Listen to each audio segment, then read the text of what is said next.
The following program is for adult audiences only.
It's time for the Mixin and Chillin blog.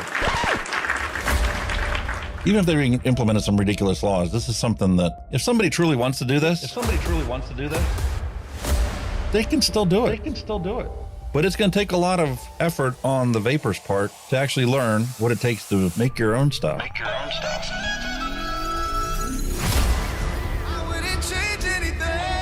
I don't know what the heck happened to the last hour of my life, but it certainly wasn't streamed on YouTube like I thought it was. Restrictive policies block progress towards smoke-free world.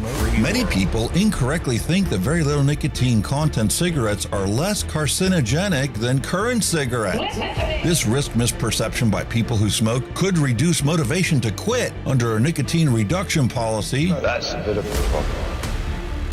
Someone who specialises in helping people kick the habit is Dr. Colin Mendelsohn. He joins me now. Look, vaping is a far less harmful alternative to smoking for adult smokers who just can't quit, and that's actually the majority of them. The road to quitting smoking is paved with candy. Double chocolate clear from TFA. Published in the Vaping Post, we have long-term study. Vaping increases odds of quitting heavy smoking. This is Kenny Thompson, the Vaping Heed. He's got a YouTube channel. He's been on here a lot longer than I have. I'm not going to stop until this is legal and available for everyone. You know, I cover things from all around the globe, but that's because science has no boundary. I mean, you know, the FDA and everything would know that vaping is safer than smoking, but they'll have the pressure off the tobacco companies or the states that are in the MnC and all that. It's just a financial thing, and unfortunately that takes precedence against everything. And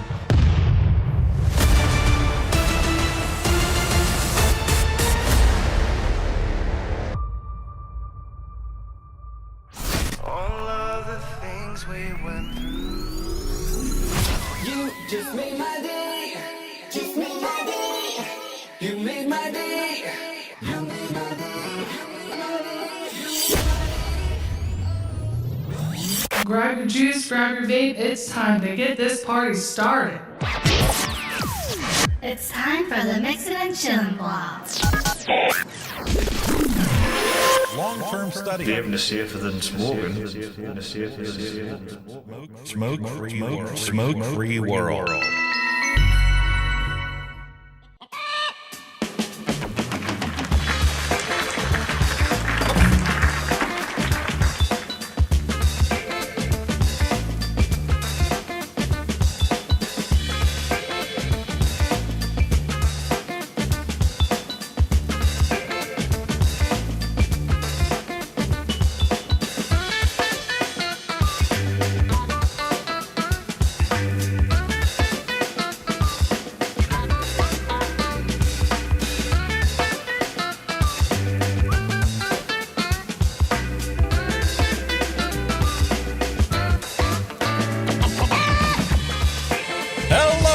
Welcome, everyone. Time for another episode of Mixing and Chilling with Hunky Vape and a tardy Kenny the Vapin' Heed.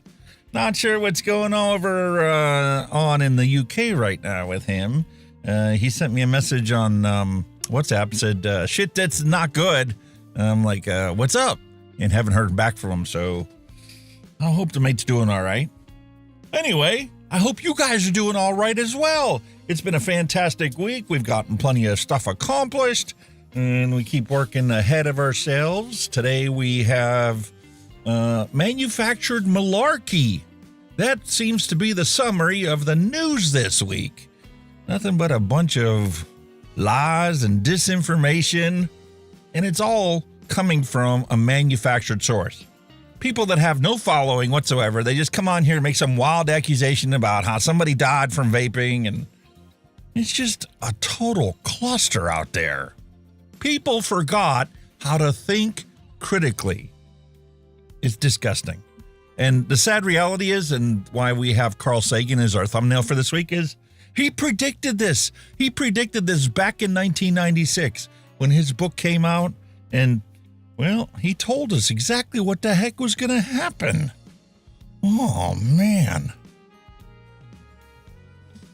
Carl Sagan's foreboding of an America in his children's or his grandchildren's time, when the United States is a service and information economy, when nearly all the manufacturing industries have slipped away to other countries, when awesome technological powers are in the hands of the very few, and no one representing the public interest can even grasp what the real issues are that we're facing today. When the people have lost the ability to set their own agendas or knowingly question those in authority, when clutching our crystals and nervously consulting our horoscopes, our critical faculties in decline, unable to distinguish between what feels good and what's actually true, we slide almost without noticing back into superstition and darkness. The dumbing down of America is the most evident in the slow decay of substantive content in the enormously influential media. The 30-second sound bites are now down to 10 seconds or less. Lowest common denominator programming. Credulous presentations on pseudoscience and superstition. But especially a kind of celebration of everyone's glorified ignorance. This is actually a quote from Carl Sagan's book, The Demon-Haunted World, Science as the Candle in the Dark, published, ironically, in 1996 when he passed away. It was written in 1995 by Carl and his wife Anne Druyan. Almost seems like a prediction of the times that we're currently living in today. And I appreciate Anne and Carl as they break down complex subjects into simple terms so that the layman can understand. And they present it with facts, not hyperbole and superstition. The issues they talk about couldn't be more important and the needs to be understood by everyone. I really wish this book was required reading in schools, kind of like 1984 was required reading for me. And unfortunately, the people that didn't read that book have no clue of the dystopian world that everybody's living in today, where knowledge is ignorance, and ignorance is power for those that control over us. It's utterly preposterous where we find ourselves today. Science is not what it's supposed to be. That's the sad reality of it. Science has been dumbed down into 10-second sound bites. They're not based on actual science. They're based upon the most fear-mongering story that somebody can come up with. It's disgusting. And that's why we come here week after week, talk about what's actually going on, and point people in the right direction. Because when you hear all the fear-mongering stories, you're like, oh man, look at all these vapors out there. We need to hate them like we hate cigarette smokers. And they don't even see how wrong that is in the first place. How unethical it is to look down upon somebody else for what they choose to put inside their body or not choose to put inside their body. It's kind of like our entire lives, how this war on drugs mentality has literally got us to look at people who choose to use drugs and hate them for no reason other than the fact that they choose to consume something and we don't. It's literally that simple.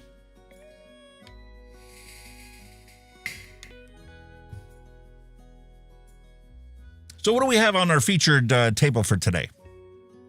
Well, here you go. This is the original Blaze that we're going to take a look at today. I got sent some beautiful e-liquids last week.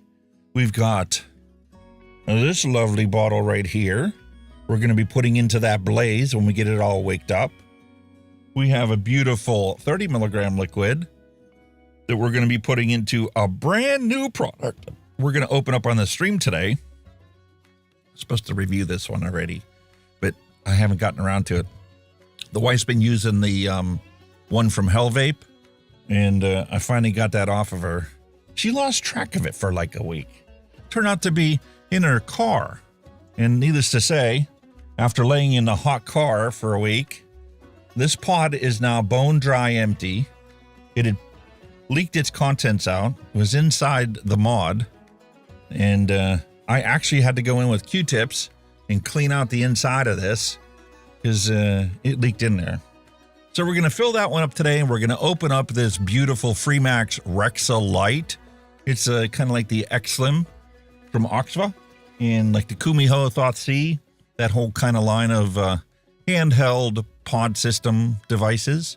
That's going to be in our retro vape for today. We're going to take a look at these retro liquids and see what they're like. See if I can actually recognize what their flavor profiles are. Because obviously when I opened up the package and I thought that one was pineapple and it really wasn't. It was papaya and pomegranate or something. Anyway, that's what's on the retro vape for today. I hope you guys are all doing well out there. Where's the sound going now? The weather finally cooled off a little bit for us here.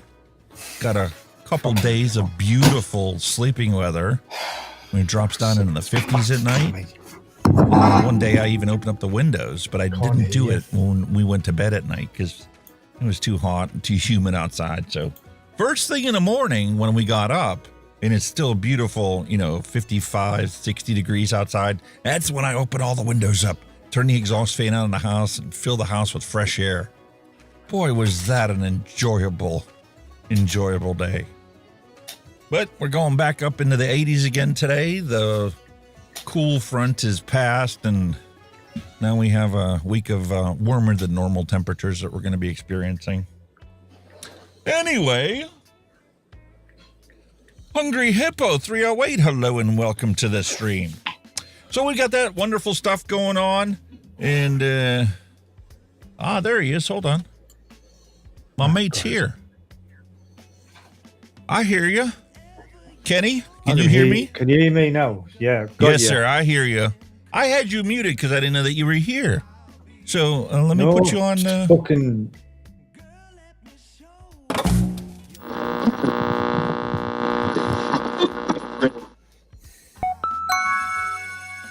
Oh. There he is. More disasters, mate, as always. How you doing, buddy? What's going on? Tell everybody your misery that you suffered. My Elgato software is not finding me hardware. So I don't know what me sounds like. It's a bit shit. I'm sorry. But it ain't. You sound fine. Ain't doing jack. Why is it not communicating with it then? It's saying it's shit. That I can't answer for you because I have had my own issues that iron out here that didn't make any sense. I remember telling you last week about how I had to turn off the Microsoft AI voice processing on my microphone. Actually, it wasn't the microphone. It was the audio interface that I had it on. Turns out it's on every input into the computer. I had to legit go in there to all 35 of my inputs and disable them all. All the ones going into Voice Meter Potato had the same AI background noise reduction. So like if you had music playing in the background and it was routed through Voice Meter Potato, well, the AI just got rid of everything because it was background noise. It saw it as background noise. It wasn't somebody actually talking because, they want to be able to hear what you have to say. So they have to AI process all your audio inputs. Fuck it out. I mean, I've got honestly, just fucking, everything's gone fuck. There you go. Now add that. Might get somewhere now.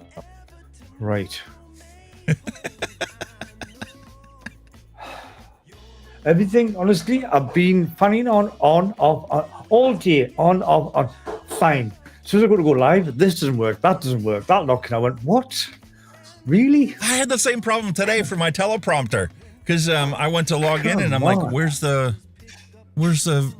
actual OBS output that goes to my teleprompter that the overlay can, sit on top of? I'm like, am I doing the show this week without the teleprompter? I mean, I can do that. It's just a step backwards. And it turns out, amongst my cleaning stuff out and trying to fix other stuff, I had removed a plugin I thought I wasn't using. It was the downstream keyer. And here, that's what actually generates the OBS output, because that's how it forms the actual thing. It actually sits at the end of the chain inside of OBS and is the last thing that's applied before it's actually converted to the stream and sent off to all the platforms. So when I remove that, when I remove my ability to send OBS output to my teleprompter. Now, I could have just simply used a display capture for the whole OBS screen and put it on here, but,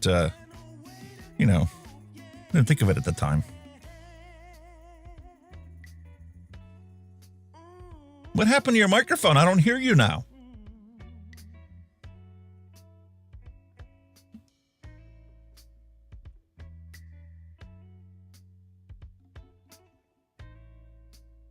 Microphone in, Elgato Wave, and headphones out, Bluetooth.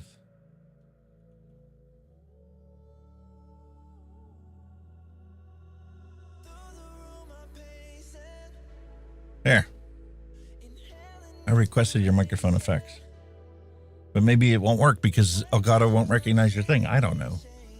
Anyway, we've come up to the half-hour mark here. Kenny's still having a little bit of issues trying to get his situation sorted. He had gotten his computer hacked and had to completely restore Windows, lost all of his DTLs for editing in DaVinci, lost all of his settings, and had to reinstall Windows. I myself had gotten hacked recently as well. My bank card had to be replaced. Somebody logged in at 4 o'clock in the morning to Netflix and was watching Netflix on my account. So I had to go in and change a bunch of passwords again today. I don't understand why people have a problem with us, but whatever.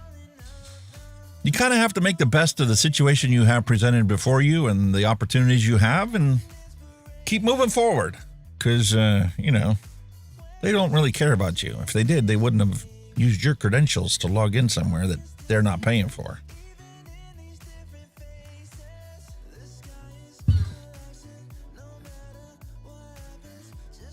Cheryl Demers, hello and welcome.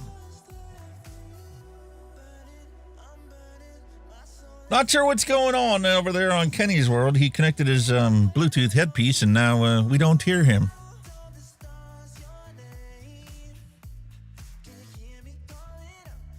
I don't know. Well, I guess without further ado, while he figures that out, we're going to roll the news bumper and get into the news this week.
Yes, ladies and gentlemen, this is the book that we're talking about here. If you haven't read it yet and you have time to read and you enjoy reading, this is something I highly recommend. You go out and pick up a book, pick up a copy of this and sit down and read it.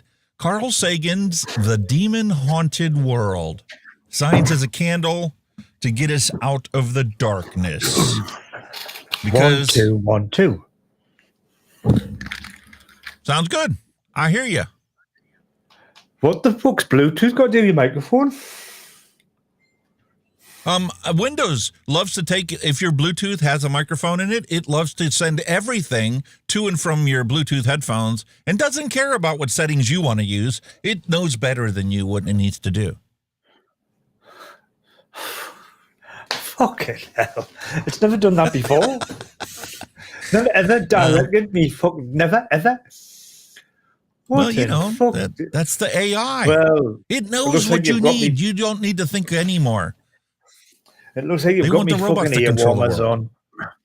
You've got me ear muffs on by the looks of it. No worries. So today's show is called Manufactured Malarkey. Science is not just a body of knowledge like everybody thinks it is. Is it safe? Is it not safe? Well, the world is not that simple.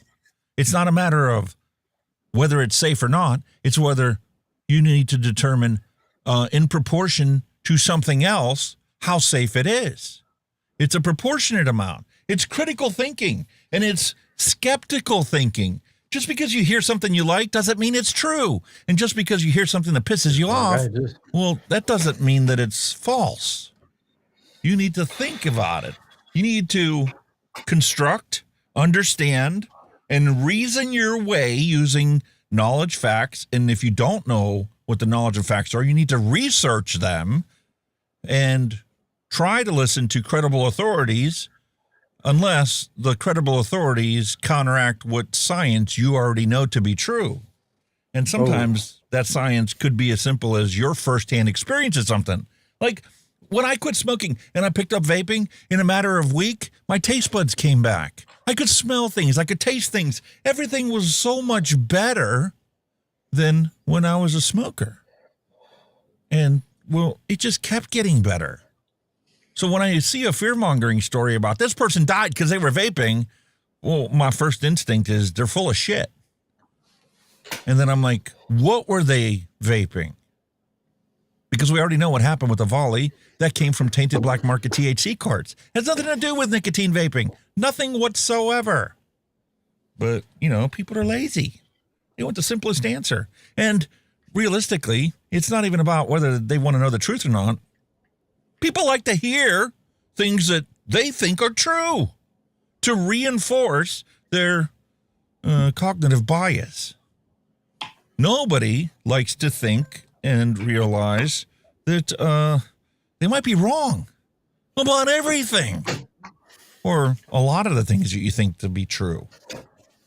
So, anyway, this takes us to the good old-fashioned remarks from Ronald Regan. And you hear everybody talk about this all the time.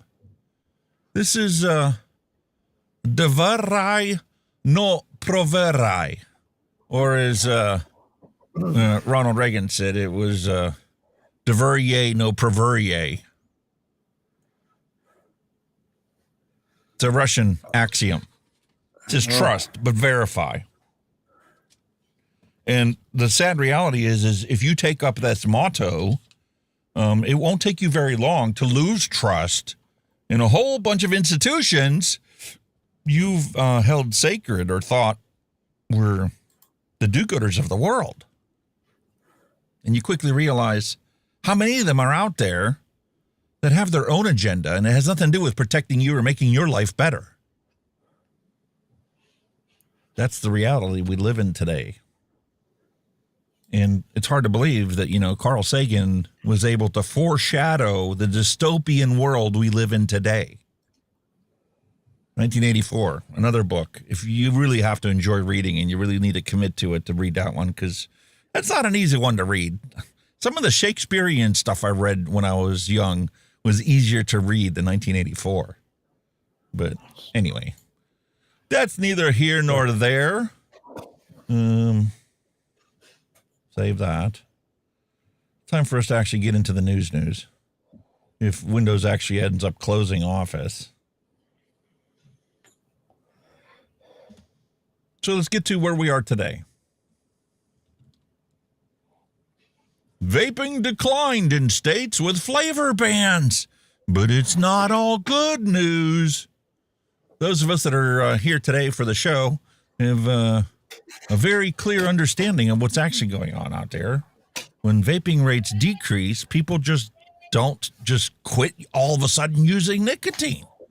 They chose to use it for a while for a reason, and then everybody's reason may be different.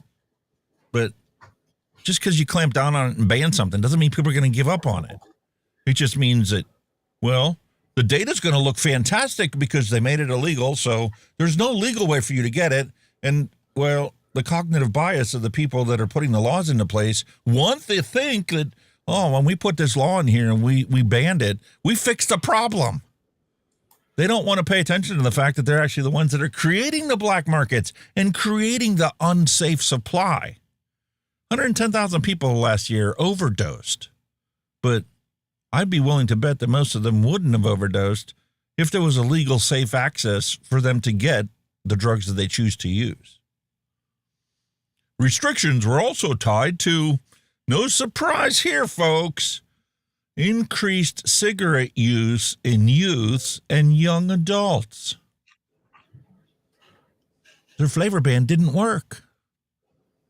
Their vape bans don't work. And we've actually got science to prove it. It happened at first in San Francisco, and there was a scientific study done about that situation. And, well, then other states started to do the same thing. And, well, there's science that was done after that, too, when they came to realize the states that decided to ban it, like New Jersey. Guess what? People just drove out of the state, drove across state lines, and got what they wanted. And now Utah's in the same boat. They shut down almost every single vape shop in Utah because, you know, we got to protect the children. And we're going to ban these vapes and only authorize the PMTA ones, you know, that the FDA says that we have to let them sell because it's appropriate for the protection of public health. People are literally driving 3-4 hours once a month to go get the vapes that they need. Oh, dear. You're right there, Kenny. Can you hear me now? Can you hear me now? I hear you. I hear you. I've sorted that problem out. Windows decide to send the sound to the fucking earplugs, like you said. Fucking hell. Oh, God. Right. I've dealt with that so many different times now. It's just like instinctive.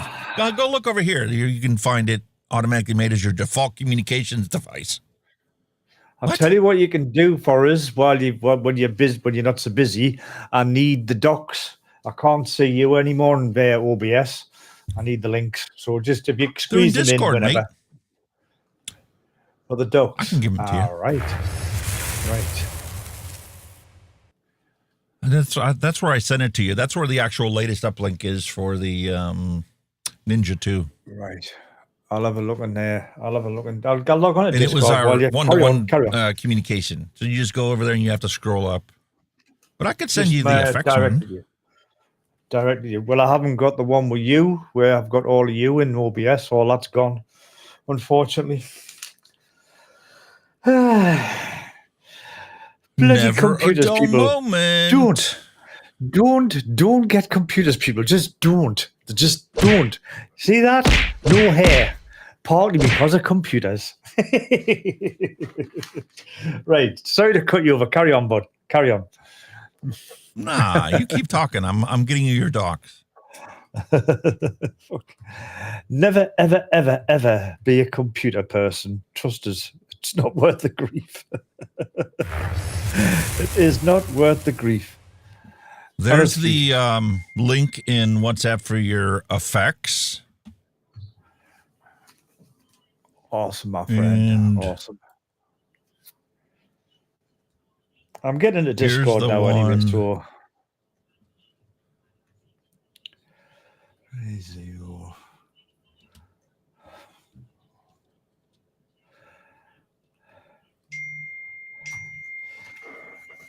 Oh my God, what? You're having a laugh. There. That should be good. Good man. And then, in case I happen to keel over dead in the middle of stream, here's the bumper. There we go. And scenes. Right. I'm into you now. That's it. There you go. Awesome. Now you got your docs. Good news, everyone. Right. You carry on. I'll sort these out while you're doing the news. And I'm sorry to be a distraction, folks. And don't forget, I mean, you can always type them in the chat like everybody else does. Yeah. I'll tell you what I'm getting. Oh, that's because of Discord. Do you know every time you get somebody coming in, it's popping up on my Discord. It's like, what the fuck? Oh, God almighty. Right, my apologies. Let's no worries. No worries. Well, it turns out that estimates suggest 1.2 million high school students and 11.1 million adults use vaping, most of which contain nicotine. And to date, 7 states, Massachusetts, New Jersey, New York, Rhode Island, Utah, Maryland, and California, and Washington, D.C. have enacted a flavor ban for vaping. Meanwhile, e-cigarette use prevalence decreased among youths in the recent years. 76% drop, to be honest with you. And I love how they give you actual statistics, because I look at raw numbers, right? And I look at pattern over time. You'd be surprised to find out that it's pretty consistent, even though the percentages look like, oh, they're really changing. It's about 500,000 kids stop trying to vape every single year. Unfortunately, the sad reality is 500,000 adults keep dying from their cigarette smoking because we got to protect the youth. We got to protect the youth. Yeah. Well, although cigarette use prevalence fell in policy and control states, lower pre-policy prevalence and attenuated post-policy decreases were observed in those policy states. So 6.7% to 3.8% is the change in young adults relative to control states, which are 12.1% and 6.3%. So, well, they both dropped. Whether there was a ban or not, the teens' use of vaping, mainly nicotine vaping, or admitting that they were using vaping when they were actually using the cannabis product, has decreased over time and continued to decrease over time. Probably because of all the bad news that's out there. Unfortunately, cigarette smoking has been increasing in the youth.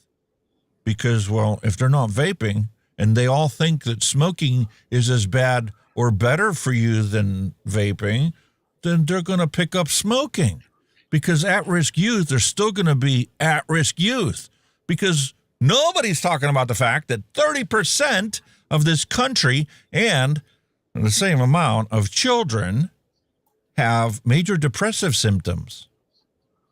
Some of them are on medication for it. Some of them aren't. And there's a whole shitload of them that aren't even being treated for it because they have yet to be diagnosed for it. But nobody's talking about that. Why aren't they protecting the youth by finding out why all of them are depressed? How many years ago was COVID-19? Fucking hell. You're going back there, aren't you? Well, the effects are permanent in these generation of children nowadays. That's the sad reality of it. All right, moving on. Because the sad reality is this isn't the only truth butter that we're going to show you today. Federal government in Australia has rejected research that found that the vape ban is actually increasing smoking among young people. Wait a minute. Why is that a shock to you, and why are you banning it when we're finding out the same exact fucking thing here in the United States?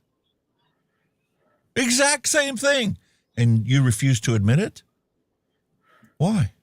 There are positive developments on the vaping scourge targeting our teens. Data just in shows how some schools are dramatically reducing the number of students who are vaping.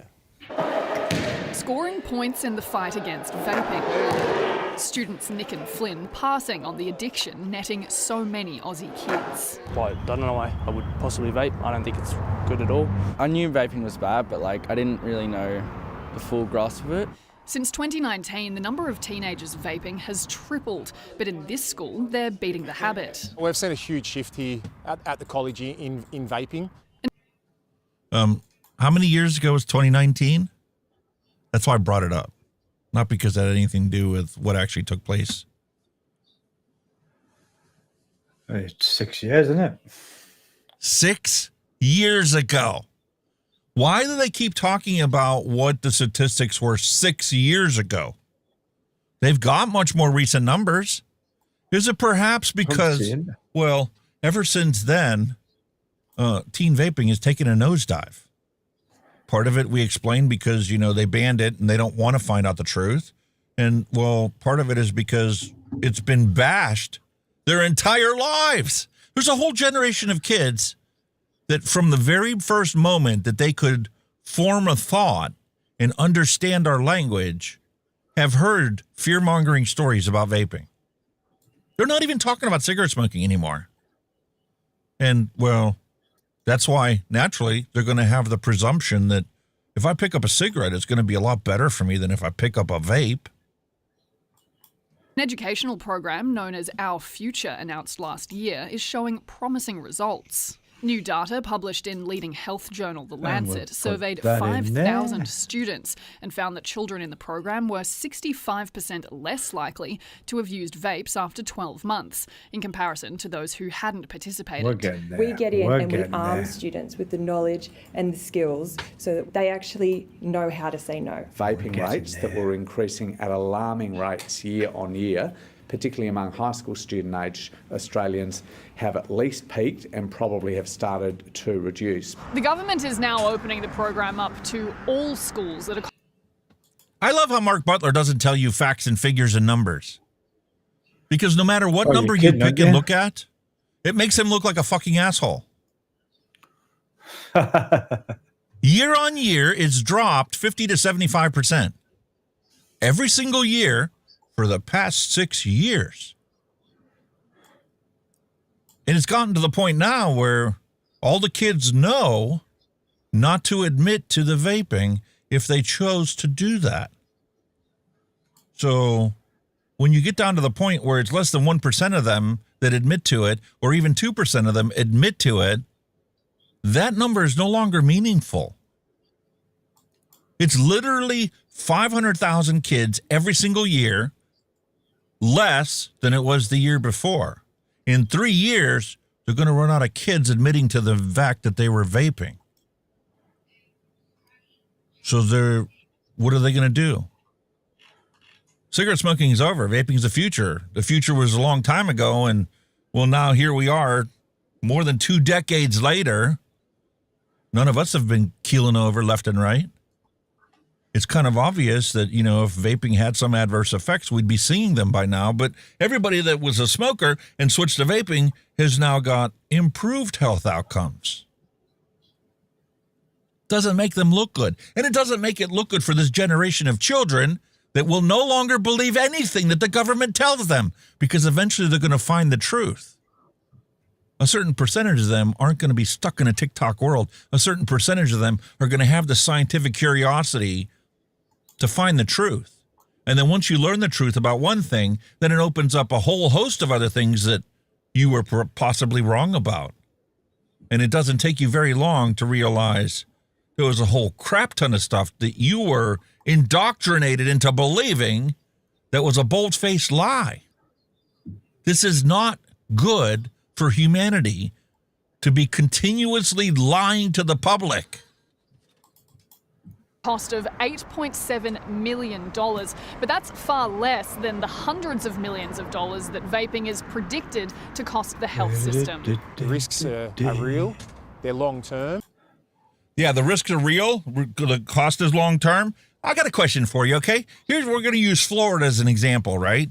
In Florida, the state of Florida collected $1.3 billion from tobacco-related taxes and fees and monies to encourage people give up smoking and to encourage people not use tobacco and not use nicotine.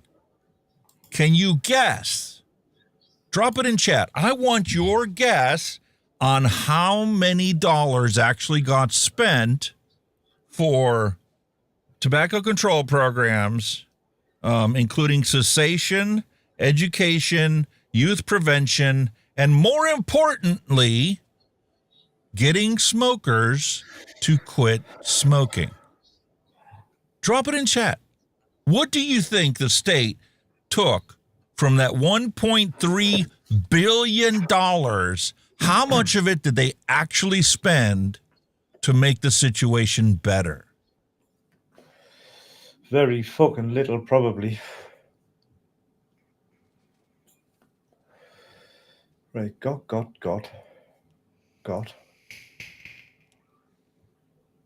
Well, it's somewhere between Dusty and Al Ben 0 and Mallory Gates 2%. 1%. It's kind of the only option left, isn't it?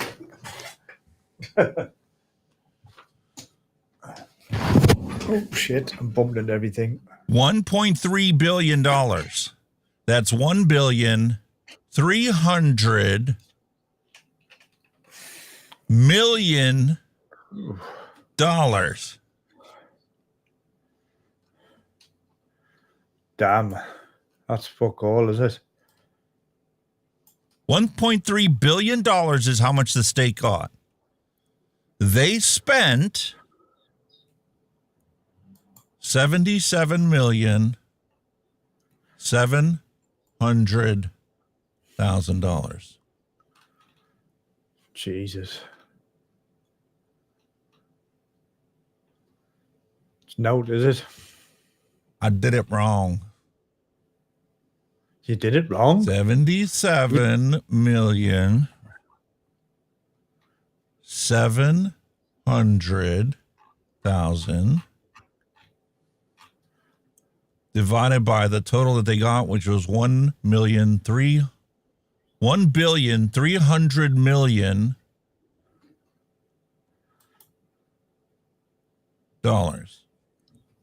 Shit. 0.059, 5.9%. So I was wrong. It wasn't between Mallory and Dusty. It was, if those prices right, Mallory would have been the winner. Fucking hell. 5.9%. The other 94% got spent on a bunch of other stuff that has nothing to do with tobacco. They don't really want to solve the problem. It'll be lining They don't really want to solve the problem. And starting at this age, that's just lining the pockets, that, isn't it? Harder to stop long term. Amanda Kopp, 9 News. Oh, they'll be paying the tobacco companies. One of the two. How dare you?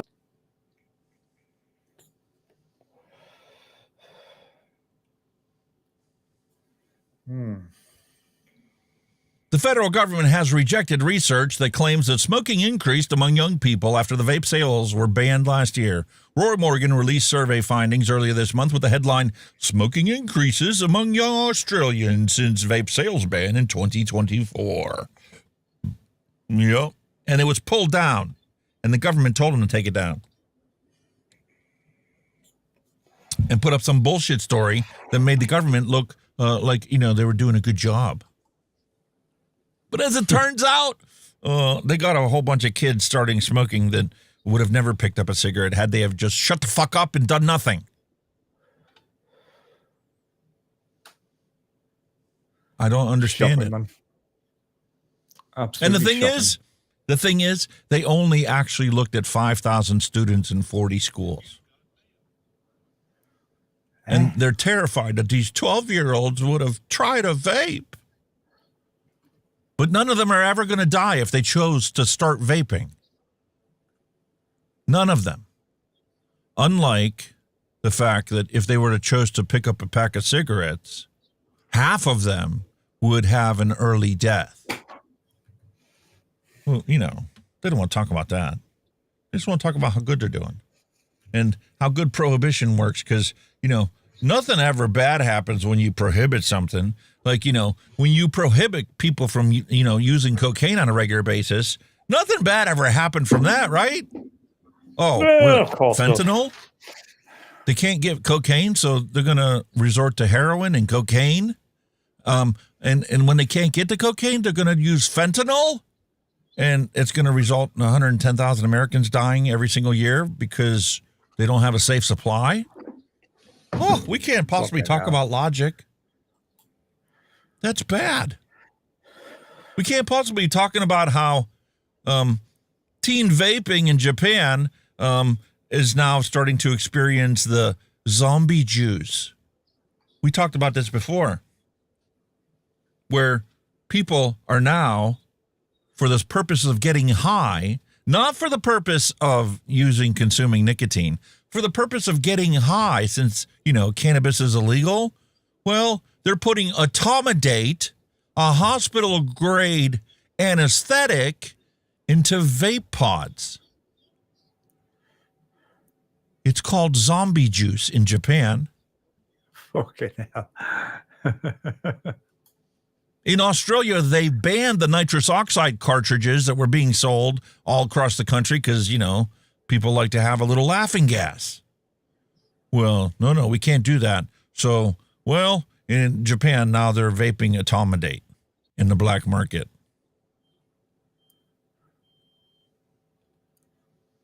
Meanwhile, the drug was formally banned May 16th of 2025 after reports of abuse in Southeast Asia. But does the ban actually make the problem better, or does it make it worse? Prohibition does not work. We know that. Why Never don't has. they fucking figure this out? Never will. But that's not stopping them in Malaysia from trying to ban all vaping. Asia Minute. Malaysia's tangled path to a vaping ban. There was a good percentage of the news reports this week when I tried to find, vape news this week. That's all the talk right now. There was a whole host, probably close to 100 articles written pro or against this vape ban in Malaysia.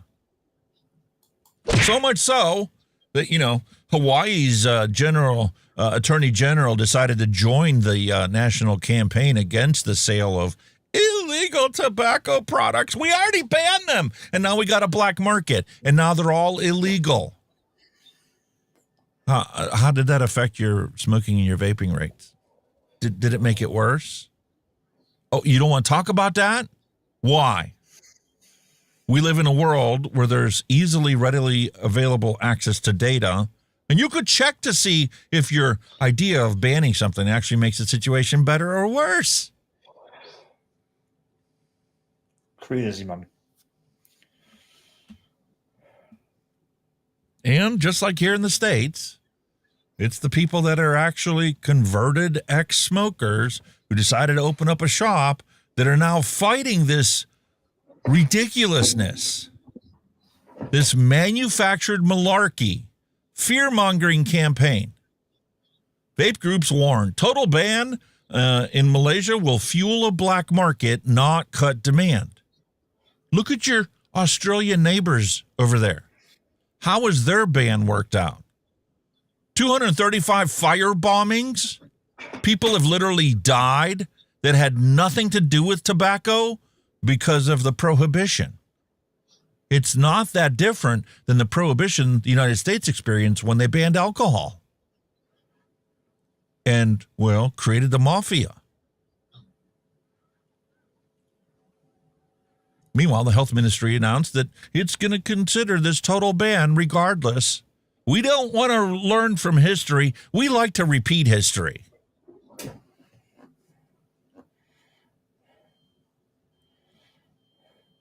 But nobody ever talks about banning the cigarettes because they already know if we ban the cigarettes, it's just going to create black market cigarettes. Why does that make sense when you're talking about a combustible tobacco, but you can't understand that that's going to happen if you do the same thing with tobacco harm reduction products?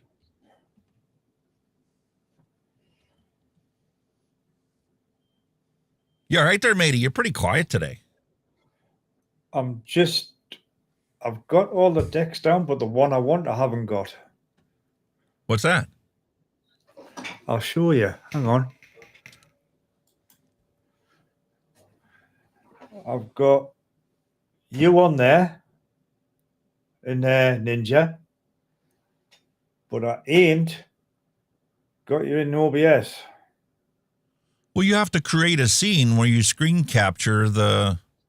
You want my Ninja link? Yes, the one that goes in the ducks. That's the one. That's the one. I've got everything else. My clean feed. Yes, for me browser duck. All right. That's the only one I'm missing. Sorry. There you go. Everything else is Grafton.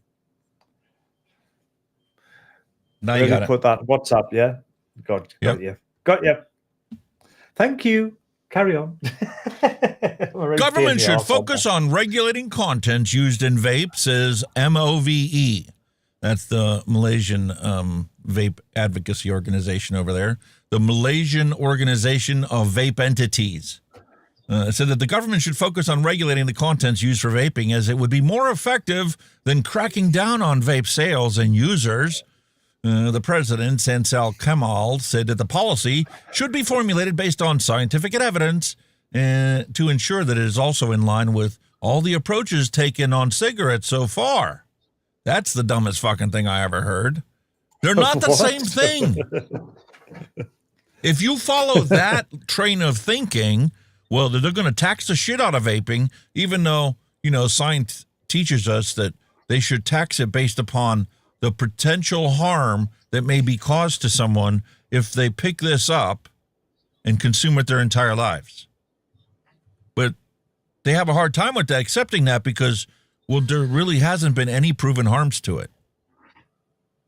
All we see is health improvements from the people that were smoking and switched to it. We see a 0.4% chance of cancer, and, well, it's not worth taxing vaping if you're going to tax it at 0.4% of what you're going to tax cigarettes at. Even Australia, that doesn't make any sense. In Australia, they tax it $1.13 per cigarette stick. That's when this whole thing was implemented back in 2019. They did a 55% increase in cigarette taxes. And guess what happened?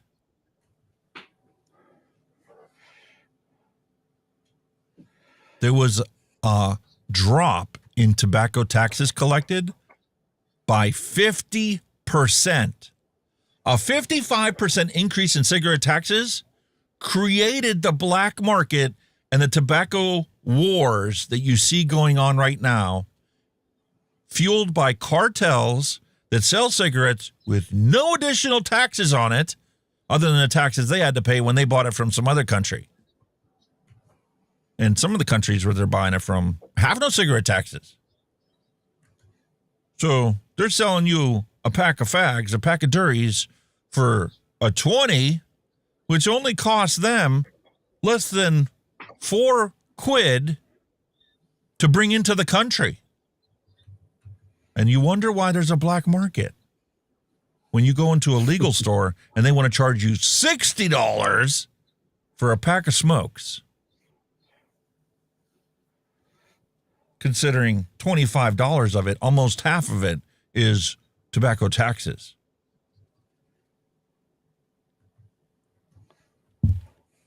It's crazy, dude. Ridiculous, sir. Ridiculous. Here's some more ridiculousness for you. It's pretty bad. I can read your train of thought what your comments are going to be when I get done with something. Man in army uniform allegedly vaping on bus released from SAF custody while they continue to investigate why he was vaping on a bus. Really? Arrested, thrown in a slammer in Singapore. A man who was held in custody by the Singapore Armed Forces after he was caught on video apparently vaping has been released, said the Ministry of Defense on August 2nd. The Straits Times understands that he is an SAF national serviceman and investigations are still ongoing. But he was arrested by his military buddies because he was caught vaping on a bus. He was thrown into the brig for not wanting to smoke a fucking cigarette. That's shocking. Almost as shocking as here in Green Bay, vape shops are closing down because of the PMTA registry bills. I've said it numerous times before. There isn't a fucking vape shop in the country that can survive on 34 PMTA authorized vaping products. No way in hell can anybody survive and run a business only selling authorized vaping products.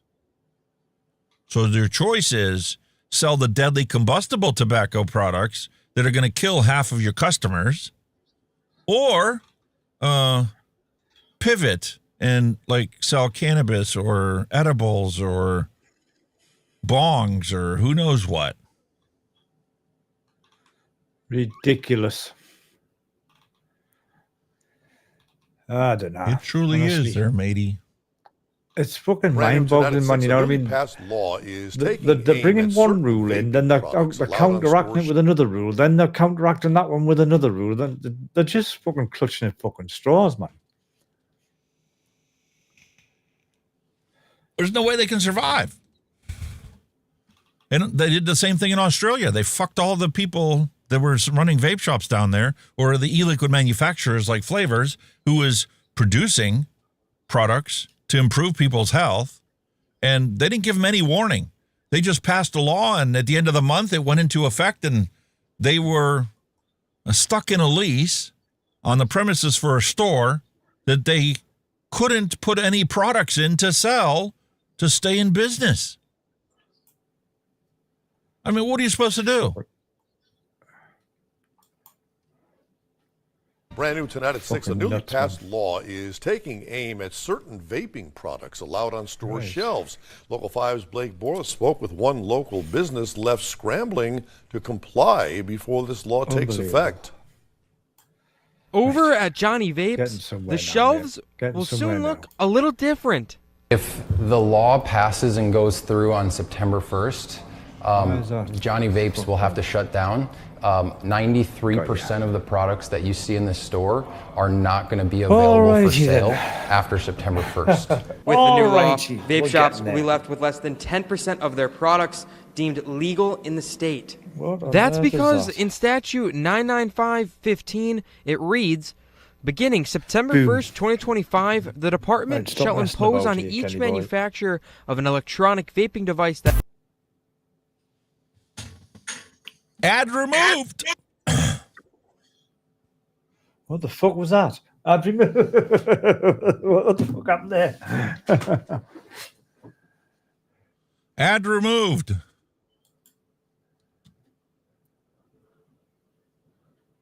Let's try this again. Really?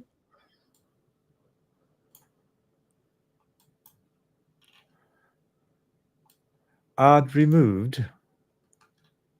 Certain vaping products allowed on store shelves. Local 5's Blake Borla spoke with one local business left scrambling to comply before this law takes effect. God damn, boy. Over at Johnny Vapes, the shelves will soon look a little different. If the law passes and goes through on September 1st, Johnny Vapes will have to shut down. 93% of the products that you see in the store are not going to be available for sale after September 1st. With the new law, vape shops will be left with less than 10% of their products deemed legal in the state. That's because in statute 99515, it reads, beginning September 1st, 2025, the department shall impose on each manufacturer of an electronic vaping device that is sold in this state, but not included in the directory, a forfeiture of $1,000 per day, and that any vaping device offered for sale will be deemed contraband. All of the other stores in town and all of us.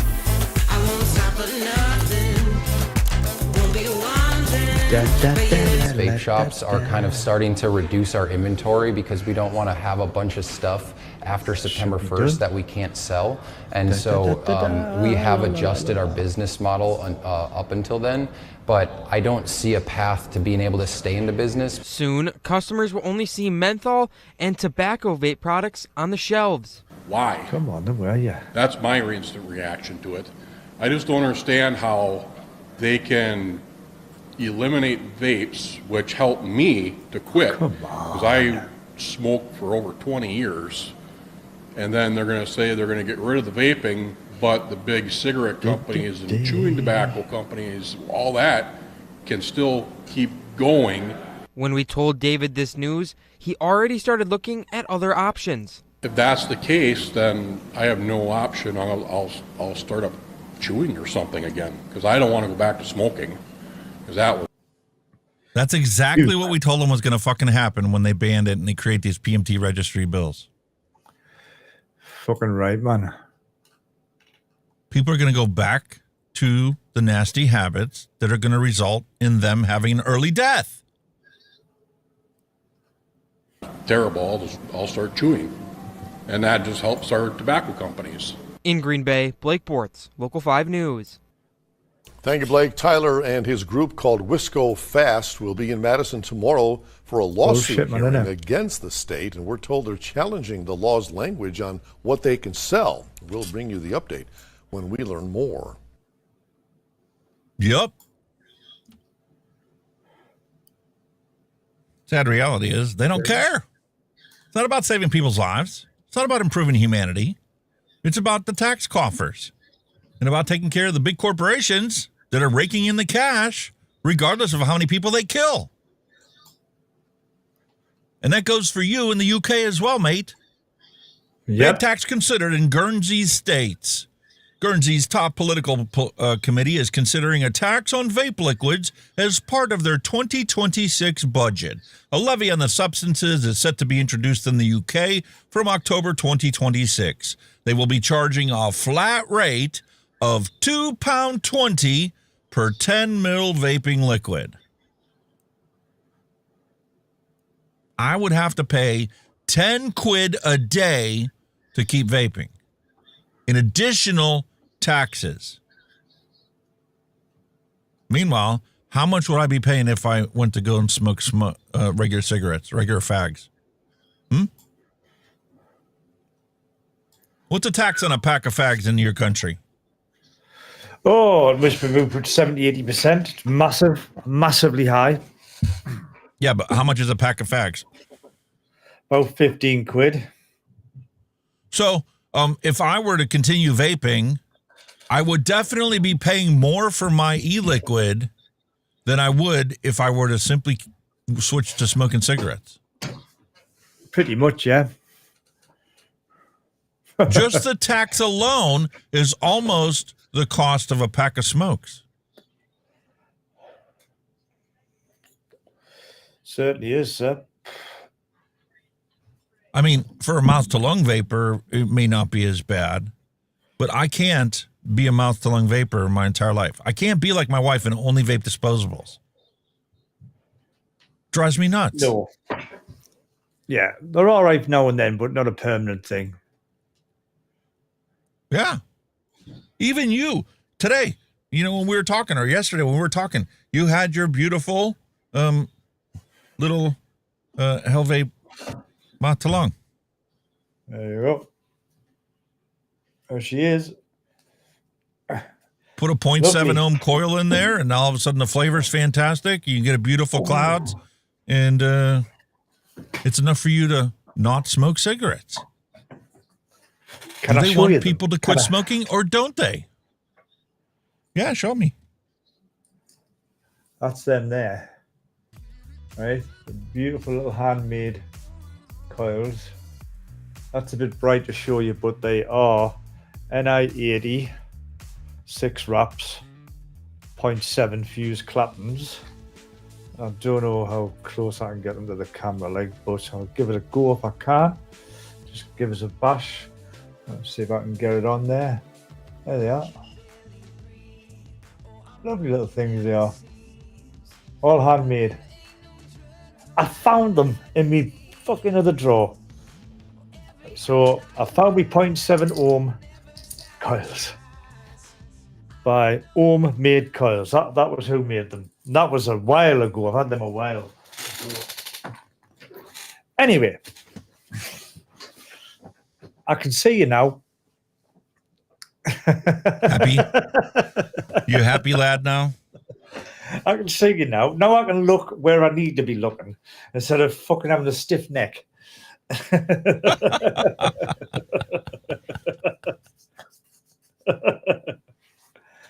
Oh, that's it. We're done. Now what you need to do is you need to switch your Ninja microphone source from Elgato microphone in to Elgato microphone effects so that we listen to your processed audio, not your raw microphone. Microphone, that's XLR, isn't it? So Elgato. See if that works. Former Treasury Minister Charles Parkinson has been tasked with looking at the island's corporate tax system alongside plans for a GST, a lower rate of income tax for earnings under £30,000, and reforms of Social Security contributions. No additional benefits. That's just additional tax because, you know, they don't make enough money off of you blokes already, and they don't care about your health.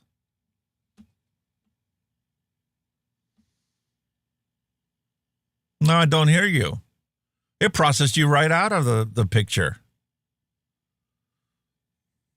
Switch it back. We'll figure it out later.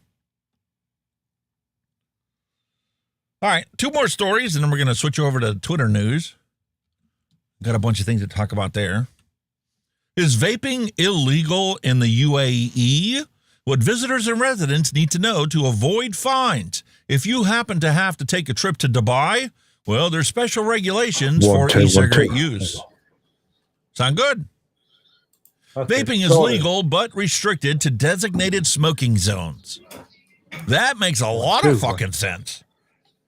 Let's just shove the people that are ex-smokers in with the smokers, because we really don't care about whether they pick up smoking or not.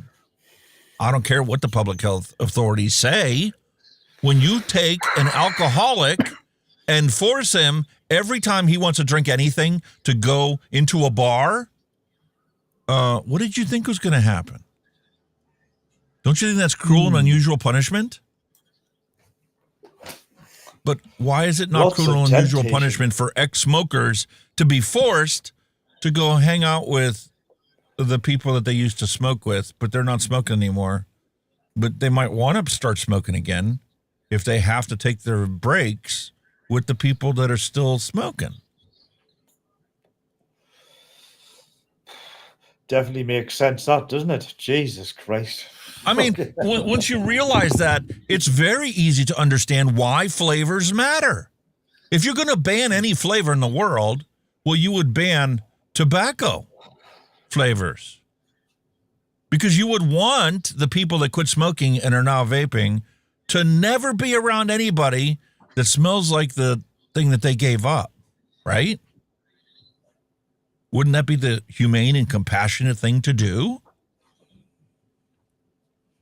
Unless you really don't care about whether they quit or not.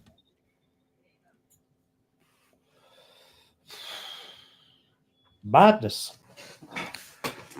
Well, it's gone right. It is madness.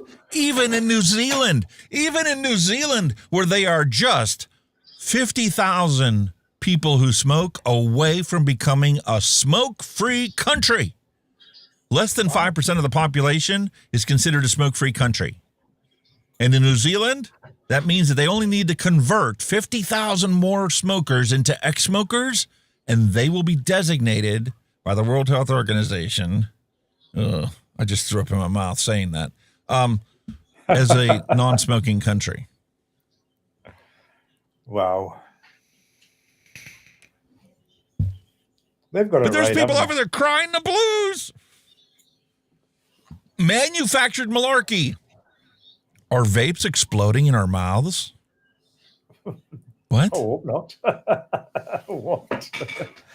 Boom! Shosha asked if they can pretty please sell disposable vapes again. In a massive win for nicotine-addicted, vaping restrictions introduced by the previous Labour government have been rolled back by the current coalition government just over a month since they kicked in. Mixin Corporation, who own a vape shop, Shosha, challenged the court to lift the ban on vapes with non-removable batteries. Now, by September 1st, vaping devices with non-removable batteries will be officially permitted. Maybe they will get smoke-free status before the year's end. Fucking hell. In a Stuff article, Health Minister Casey Costello denied giving in to vaping companies, explaining that this change was due to a technical issue and will not impact vaping prevalence. Well, time will tell.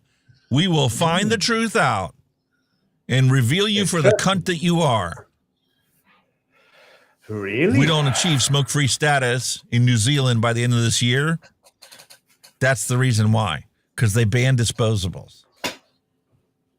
There's no reason they shouldn't be able to easily achieve that smoke-free status. None. None whatsoever.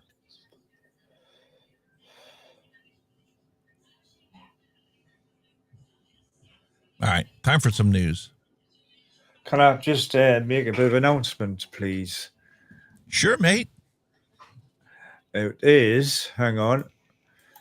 I'm just going to have to find where it is. Oh, wait, there you go. I'm going to hit that. If it works. Don't work. What a bummer. It's working. I celebrated my birthday on Sunday. Hey! That's awesome, dude.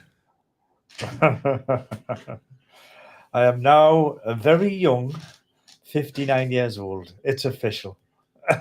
Congratulations, dude. That's awesome. Well, lovely day. Chill out. Got spoiled. Champion. Good stuff. So, I forgot all about that. Did I not say out last week? I could have sworn I mentioned it last week, but never mind. Sometimes you keep these things. Sometimes you keep these things quiet.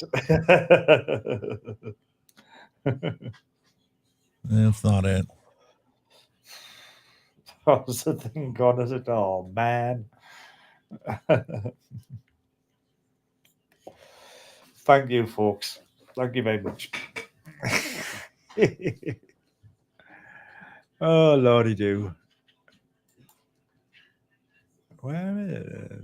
Birthday. There it is.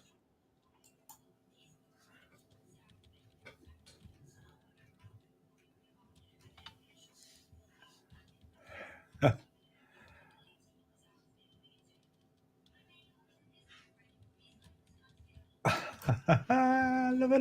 it. Have you found it? It didn't work. I'll have to get back to fixing that stuff there. Anyway, getting back to our news here. Have you heard about our lovely FDA head sitting here having a conversation about Okay, let's do vape shops that are selling this poisonous 7-OH? Hang on a bit. Hey! Nice! I found it. God almighty. I'm more like a 9-year-old, not a 59-year-old.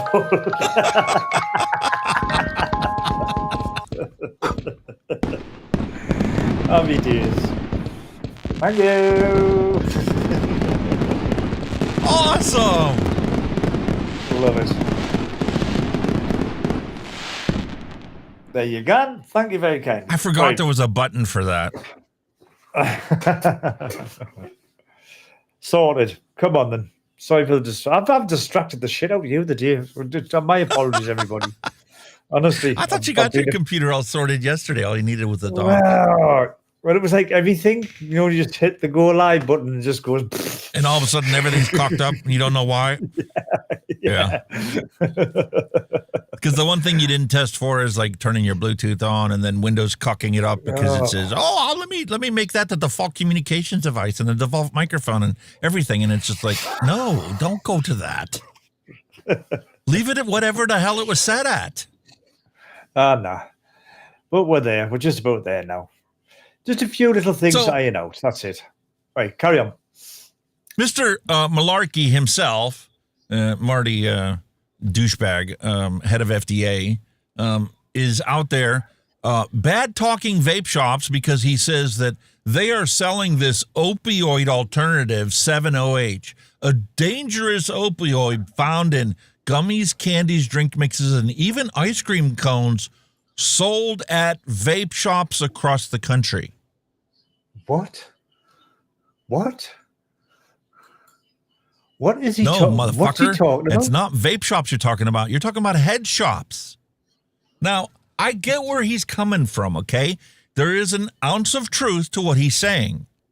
But most people aren't going to know that for a fact unless they've seen it themselves. When we had a camp up north, right? You go up to Brookville, the corner gas station, the little quick fill, has a sign on the building that says they are a vape shop.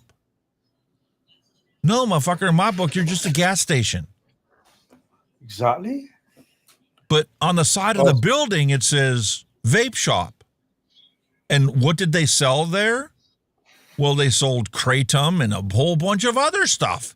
A whole bunch of disposable vapes and a whole bunch of synthetic cannabis products that aren't cannabis products. Well, the 7-OH isn't straight up kratom. It's the ultra refined, ultra super processed. It's kind of like the cocaine of kratom. If you have a poppy leaf and you chew it, right, you're not going to get high because it's not heroin. Nope. When you get a plant that's used to make cocaine and you chew the leaf, you're going to get some mild sedative effects, kind of like if you use kratom. But when you take it and refine it and, wash it with diesel fuel and a bunch of lime and a bunch of other things, you can process that into cocaine. Well, they did the same thing with kratom. They processed it into this 7-OH. And, well, Marty is out there saying that, well, that's all the vape shops are doing is selling all this stuff, including, ice cream bars that are laced with this synthetic version of an opioid. Bullshit. And there's been a whole host of people that came out of the woodwork saying, hey, I'm a vape shop owner. I do not sell this 7-OH you keep talking about. Never have and never will. Perhaps this guy should actually visit a real vape shop and see how different that is from smoke shops and head shops and gas stations that claim that they're vape shops. So here's a 33-minute presentation from the FDA. Okay, Kyle, great to see us, Angela. We're talking today about 7-OH. Ooh, so 7-OH, what is it? It is a synthetic opioid. Why can't I hear? And that's, I think, the concerning thing, right? That's the concerning thing, I think. So they have an actual conversation between the three of them for the first 10 minutes of this 33-minute video.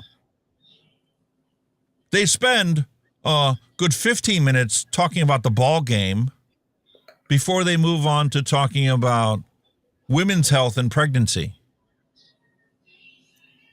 But that's not what the FDA's announcement was when they released this video. They simply put on there that they are bashing vape shops that are selling opioids. How is that appropriate for the protection of public health when you don't even clearly label the videos that you upload? Talk about a total different topic.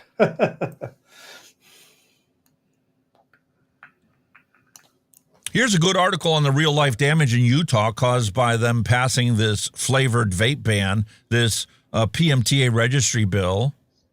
You don't win a war on smoking by handing out Marlboros and calling it virtuous. Damn. You ban the safer product and, are not shocked when cigarette sales increase.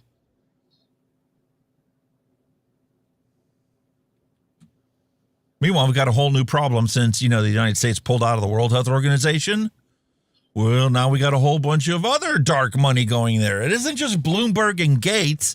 channeling money into the World Health Organization to, get them to take a stance that they can profit on. Did you really think that Bill Gates was such an honorable man that he just wants to vaccinate everybody?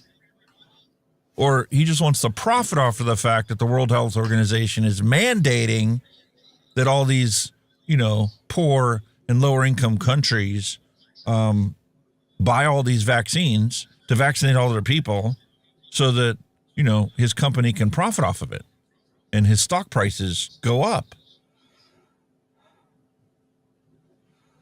The dark money situation is real and it's getting worse. And, you can have a conversation about motives and all, but I haven't seen anything good that's come out of any of his activities, just like Bloomberg. So here's the situation. Now we're going to get a little off topic. Here's a question for you, Kenny. Can you imagine playing Monopoly and never buying any assets or investments to generate revenue without you having to go out and bust your ass for it? Mm-hmm. Can you imagine just, going around the board, collecting $200, your weekly, biweekly paycheck, and then giving all that money to all the rich people and just trying to stay out of jail? That's your life. Pretty much summed it up there, like. It's kind of scary when you put it in those terms, because I would be willing to bet there's a whole host of people out there, even people making $150,000 a year, that can understand that picture and go, I can't really get ahead of the game because I keep having to buy a new car and I keep having to make those payments, and I bought this property and I keep making a mortgage payment on it, and even once I get the mortgage paid off, I still got to dish out all this taxes. My mother pays over $10,000 a year in county taxes for the property I grew up in as a child. 10 grand every single year. She's been retired now for 15 years. What do you anticipate is going to happen if she sticks around another 15 years? She's going to either have to go back to work, or she's going to have to sell the house or lose it because she can't afford to pay the 10 grand a year in taxes. How are we doing justice to the elderly population by forcing them to continue to pay property taxes when they pay property taxes their entire lives? They no longer have any kids living in the house. It's just them, and they could barely maintain the place because, their spouse has already passed on, and it's just them in a massive 5-bedroom home. The system is designed for you to die with no money, no assets to turn over to your children to improve their chances of getting ahead in life. Well, there was a scam here, I don't know if it's still actual law or it's still present, where pensioners who were going into a nursing home had to sell their property to pay for their treatment in the nursing home. Sell a house. They do the same thing here. Community health services around here. Yeah. You can be taken care of in this community health thing where they'll give you an apartment, and, the apartment includes having your laundry done and serving you 3 meals a day and making sure that somebody stops by to make sure you took your pills. Yeah. But in order to move into that community retirement home, you literally have to turn over everything you own. Stocks, bonds, property, vehicles, anything you own. You just literally sign it all over to them, and they agree to, let you die in their community retirement centers or their nursing homes when you get bad enough. Pretty much so, we in it. Shocking, man. Almost as shocking as I didn't realize Nicoderm CQ, the nicotine patches, cost $72 now for a package. Fuck. Well, you know what? If you're not going to pay the $60 for a pack of smokes, you should pay $72 for a box of nicotine patches. Oh, God almighty. What next? Whatever next. It costs them less than $5 to make that box of patches. Don't you think that you would want to sell them for like $10 so that, you know, people would be encouraged to maybe, if no other alternative, pick the cheaper option to consume nicotine? Shocking, man. Hurry, take screenshots of this before it gets pulled. We can now conclude that the strategy of taxing and banning nicotine addiction out of existence has been a complete and utter failure in Australia. We're already an hour into the news, so I'm not going to go into this one. That is no surprise at all.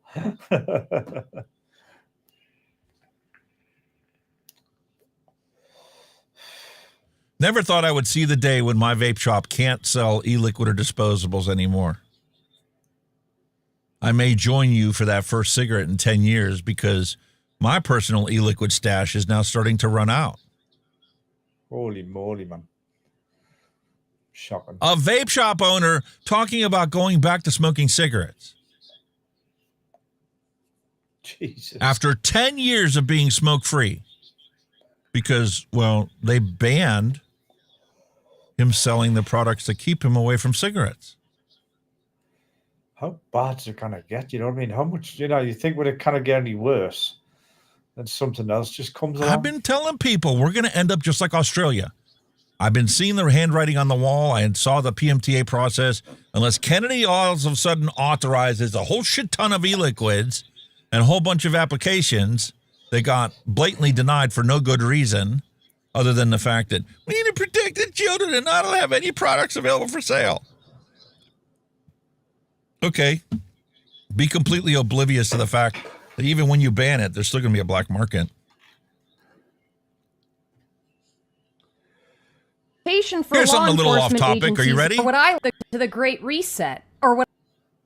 You ready for this? I'm going to shift gears. To the Great Reset, or what I like to call the Great Re-Shit. That's where they take some old shit, dust it off, and repurpose it as new shit. Now, you may have heard of the Great Reset by one of its more familiar names, like Agenda 21, Agenda 2030, the Fourth Industrial Revolution, or my personal favorite, the New World Order. And carry on. Hold on. You hear me, right? Mm-hmm. Okay, then I know what the problem is, and it's not on your end. When I unmute your voice in Ninja, I get an echo. When I mute your voice, I hear you properly.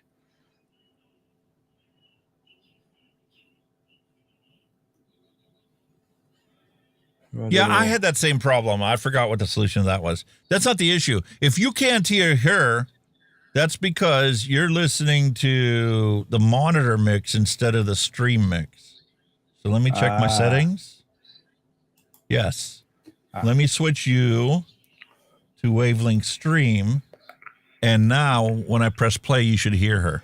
To the Great Reset, or what I like to call the Great Re-Shit. That's where they take some old shit, dust it off, and repurpose it as new shit. Now, you may have heard of the Great Reset by one of its more familiar names, like Agenda 21, Agenda 2030, the Fourth Industrial Revolution, or my personal favorite, the New World Order. And don't be fooled by the term reset, because they don't plan on resetting anything. A reset is when your Super Mario game glitches, so you take out the cartridge, you blow in it, you stick it back in, and boom, up pops Mario again. This is kind of like that, except when you turn the game back on, instead of Mario on your screen, it's Bowser coming out of the TV to murder your grandma. We're talking about the complete transformation of humanity into a godless, transhumanist nightmare from Orwellian hell. I want to direct your attention to the World Economic Forum, who created this demonic plan, and more specifically to their chief, Klaus Schwab. Now, Mr. Schwab likes to throw around a lot of buzzwords to convince the masses that this agenda is for the betterment of humanity.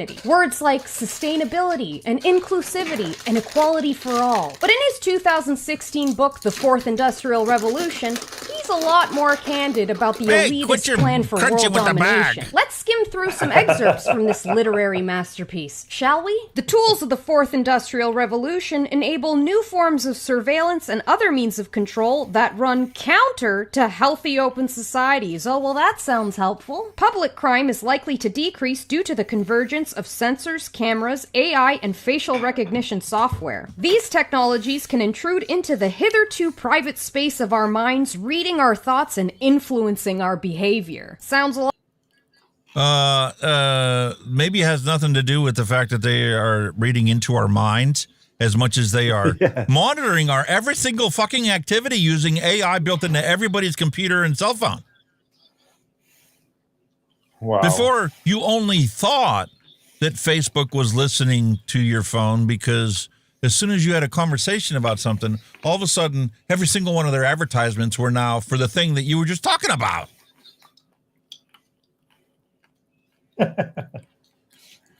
A lot like mind control, but that's a conspiracy, so it can't be. As capabilities in this area improve, the temptation for law enforcement agencies and courts to use techniques to determine the likelihood of criminal activity, assess guilt, or even possibly retrieve memories directly from people's brains will increase.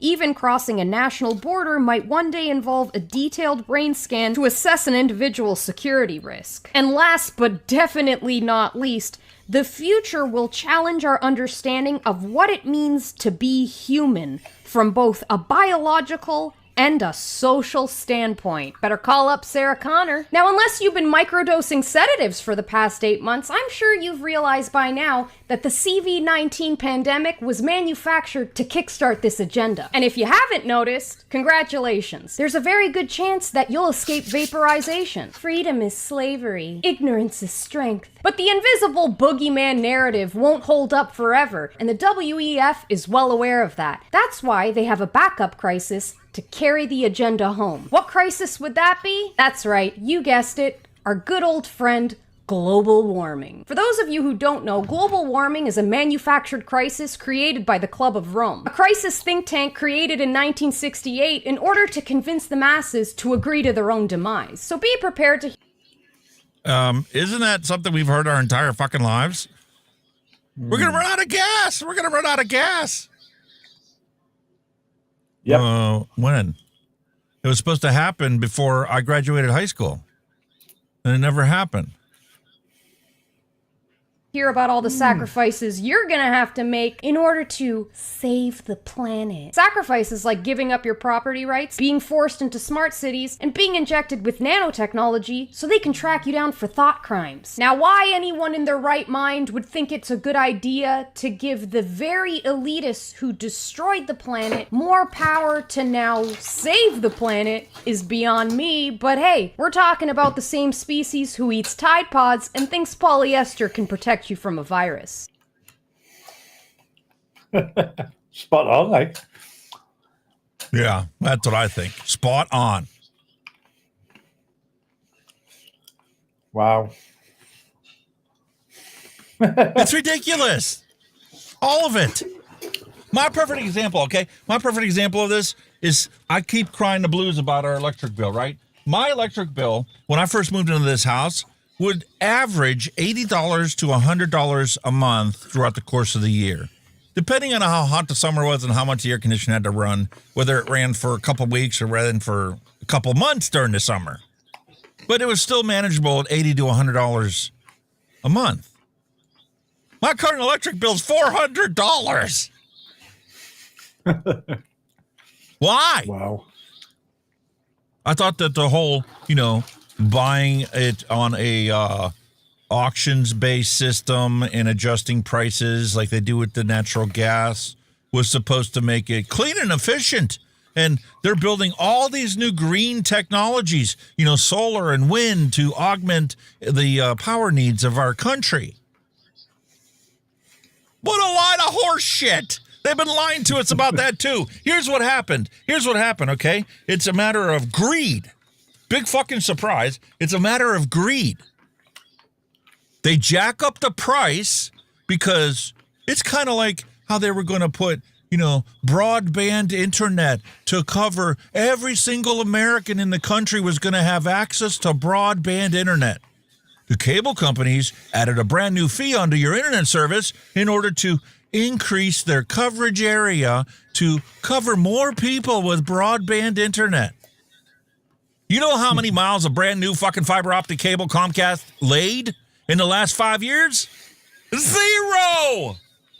But they collected the fucking money on every single buddy's bill because they were going to expand coverage and make the world a better place. Really? Well, they're doing the same thing with the electric bill. They keep jacking up the prices, and, that's supposed to be used to increase the grid, to increase the high transmission lines so they'd be more reliable and they would be newer, and there would be more of them because, realistically, today's society, actually, depending on whether you look at, somebody that's just got one home or whether they have multiple homes, we no longer have one TV for the entire fucking house. You now have a TV. Yes, it's energy efficient, and it no longer uses 700 watts of electricity when you have that TV on. But we have a TV in every fucking room of the house. And you got people like me with a supercomputer that's got, 8 screens hooked up to it. And that's not even good enough to do this show. So I have 2 computers running and 3 more screens on the other computer, each of them using 130 watts. And I wonder why my electric use didn't go down when I switched everything to LED bulbs. Yep.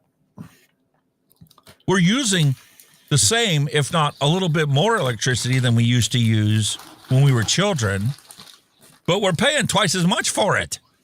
And then you get, blokes like Elon Musk talking about how much better the world is going to be because of AI. We're spending so much time on AI. We're spending so much money on AI. And it's going to make the world a better place. We're going to eliminate hunger. We're going to make medicine so much better. Really? Really?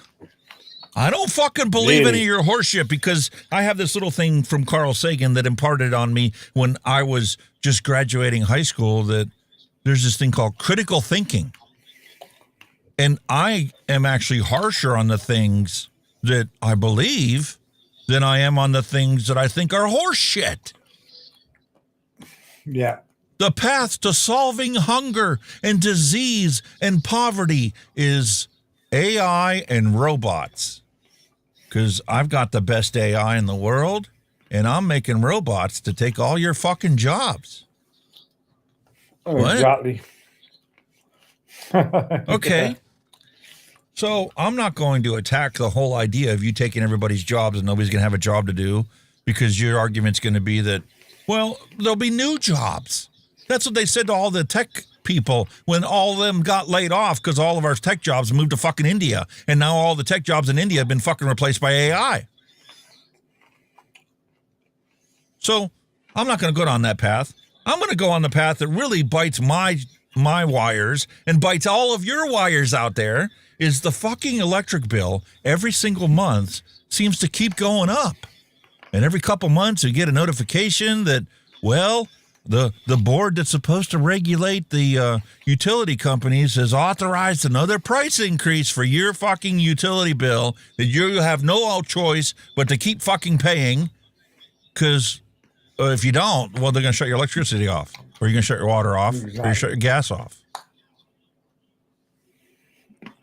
So I took it as a logical conversation. I said, please explain how this is possible without radically increasing electricity and energy production to meet the additional demands created by your fucking lovely solution of AI and robotics. And let's be realistic about the fact that there's definitely an insufficient growth of power plants because, they're primarily dependent upon resources that are limited by fossil fuels, because we need to save the planet. Right? Apparently so. Spam, because there's somebody else that needs to make some fucking money. Yeah. So what's Grok's answer to me? Well, you're right. You know, AI and robots will spike energy needs. The data centers projected to double global demand for electricity to 945 terawatts by 2030. However, you know, because I'm here to blow sunshine up your fucking ass, not actually, you know, come up with an actual reasonable solution that we can actually improve humanity. I'm going to blow sunshine up your ass and say, you know what? Renewables are scaling faster than ever. 900 gigawatts added in 2024. Projected to hit 655 gigawatts of solar in 2025. And it's now much cheaper than fossil fuels. And nuclear energy hits record output in 2025 with 70 gigawatts under construction.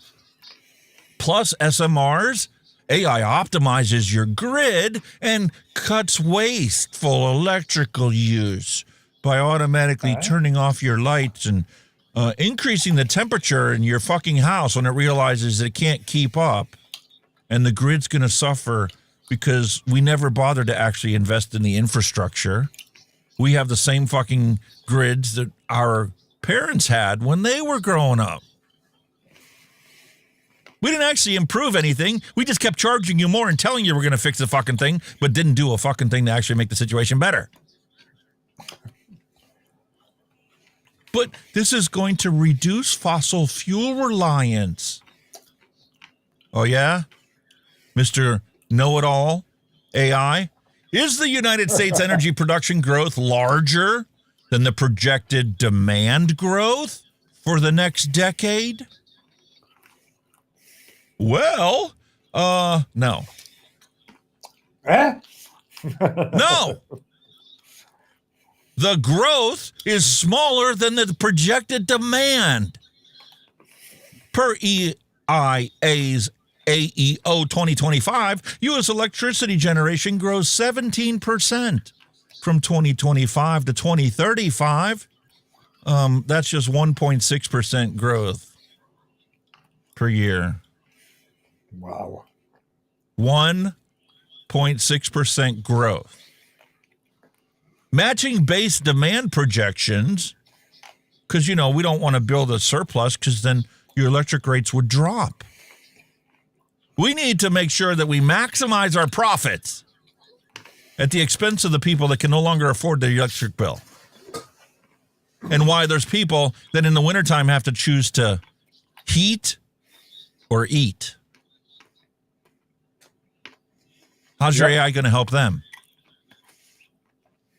However, estimates that have been updated forecast demand surging potentially 22 to 35% due to the AI and data centers and the electric vehicles and the fucking robots that are going to need to be recharged to replace your job, indicating that production growth lags unless, you know, renewables and nuclear scale faster via Trump's policy support. What? That's what you're relying on?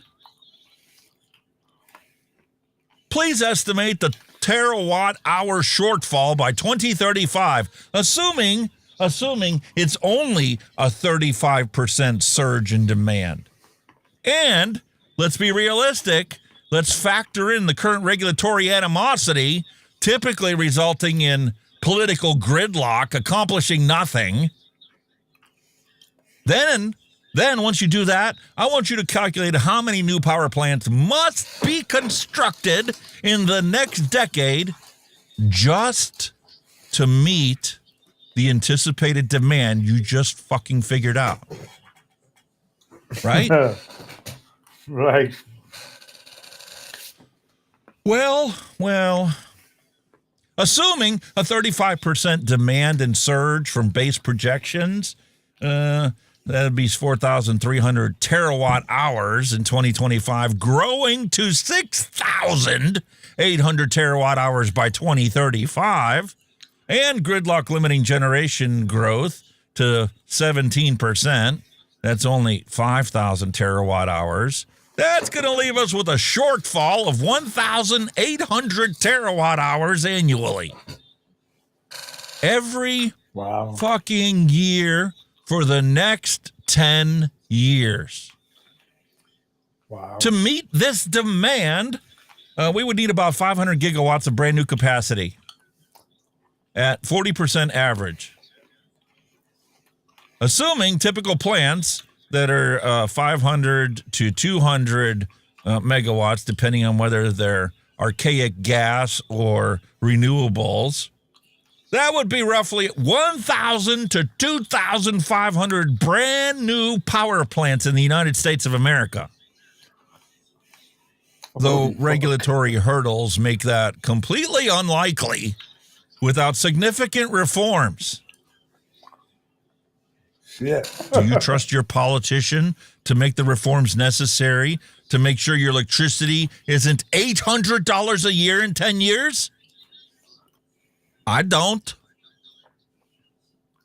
Since we both agree that it is unlikely that there's going to be between 100 and 250 brand new power plants every single year for the next 10 years, can you forecast the increased cost per kilowatt hour as each year we will continue to see growing shortfall in electricity generation capacity? Because let's be realistic. It's a supply and demand market, right? Well, forecasting under shortfall scenario per White House CEA without investments from 2025, where the average electric cost for the entire country is 16.5 cents per kilowatt hour, prices could rise anywhere from 9 to 58% by 2030. Wow. From 18 cents per kilowatt hour to 26 cents per kilowatt hour. 2.5 times what it is for me right now. Implying annual compound increases of 1.6 to 9.6%, resulting in an electric cost of 20 to 41 cents per kilowatt hour. Wow. We're in trouble, folks. We're in deep shit. Can you afford an $800 a month electric bill? Or are you going to have to turn off your air conditioner from sometime in the next 10 years to the end of 2035? Just to keep them where they're at now. You're going to have to take it out and then we'll turn it off. That's more than most people's mortgage payment. Yeah. Just for electricity. Mm-hmm. You know, thanks to AI and robotics trying to, you know, solve hunger and disease and poverty. Are you fucking kidding me? It's like when we had all this government with all these energy grants. It wasn't for it wasn't for like solar panels on your house or maybe a little windmill in your garden for wind power. No, it was fucking home wall insulation. Which, by the way, they're totally fucked up because what they're doing, they stopped your house breathing and you end up getting loads of fucking condensation and fucking mold. Proper fuck up by the government. Just like the shocking revelation that there were water supply lines in Flint, Michigan that were still lead-based pipes. Oh, that's not good. I thought the war on lead was won back when we were children. Grade school. Pretty sure. All of it was supposed to have been replaced and upgraded to modern equivalents. Oh, scary. Ah. True there, what Neil said. Every person switched to solar and wind energy, the government would still put a meter on your property because it would make a tax on you pay tax on your free energy. Possible? No, they were going to collect it as part of your property tax because you increased the value of your home. Your home no longer is reliant on the electrical grid. Therefore, it's worth a lot more than your neighbor that has chosen not to put any solar up. Mm-hmm. So you just doubled the value of your home and doubled your property tax. Maybe it's a good thing my dad didn't put the solar panels on the house that he originally designed the house for, and why my bedroom had an angled roof, because it was supposed to have solar panels on it. There you go. But he scoffed at the $10,000 price. Said he would never make that up. Probably would now. He would have easily done it decades ago had he put it up when he built that house. And back then, when you could afford to live off of a single person's income and live comfortably, he could have afforded it back then. We might have taken one less vacation as a child to pay for it. But my mother right now wouldn't have an electric bill, being that she's the only one home and never turns any light on at all unless absolutely necessary. Wow. They get you coming and going no matter what. Yeah, but when's it going to be the time that we're all going to stand up and say, enough is enough? You fuck with us our entire lives. We've had enough. None of the politicians that were in office when we were in grade school have left unless they've already died. The rest of them are all still the same. And nobody fucking votes anybody out because they think that their guy's going to get them what they want. I'm saying all about all politicians end up in the House of Lords. They make them the fucking Lords. What? They just had a brand new bill that was introduced that was supposed to prevent the politicians from buying stocks on the companies that the politicians are in charge of regulating.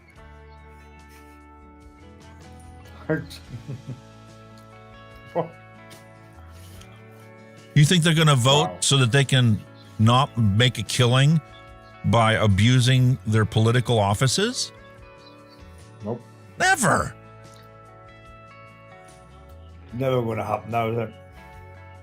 That's like all the promises of all these people are going to get locked up. Remember when Hillary Clinton was supposed to get locked up?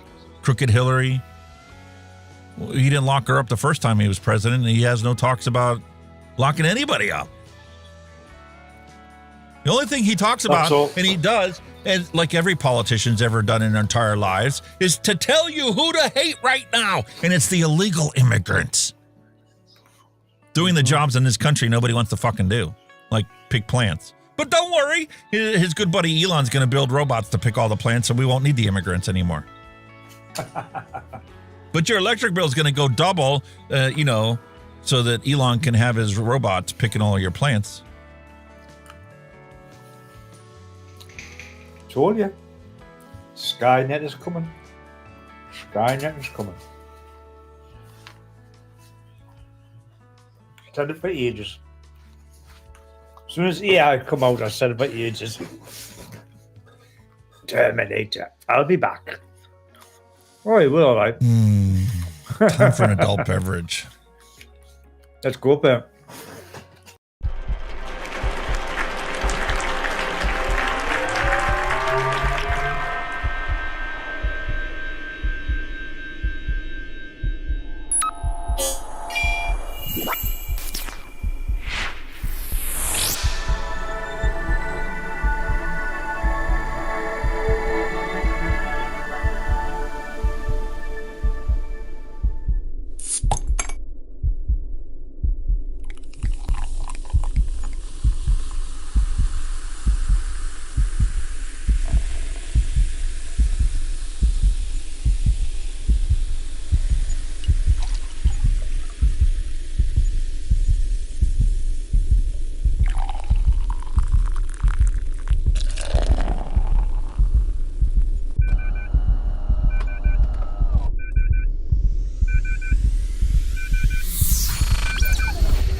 What you got there, matey?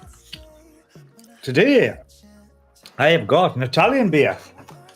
Moriarty, as we call it. Well, little man, look up that. An Italian beer. It is 4.6% by volume. Basically, pretty much says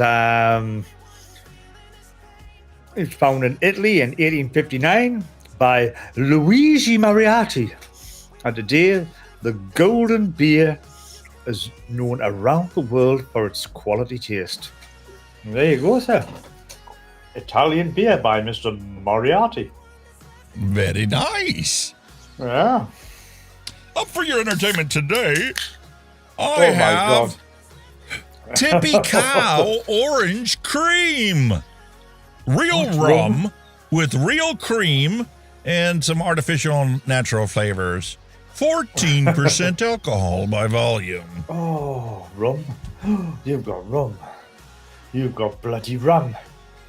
Wife's like, you're taking the bottle. We were supposed to try that together. I says, come on up when I'm doing my drink. No, thank you. I'm off today. I'm going to take the day. I'm going to relax and watch a show. I'm like, okay. We can have it for dinner tonight.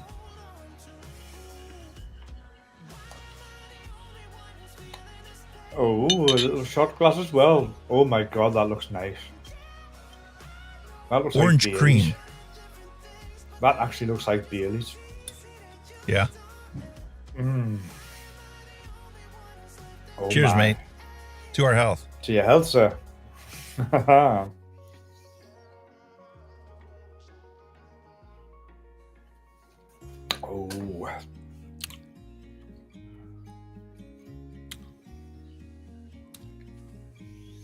Mm-hmm.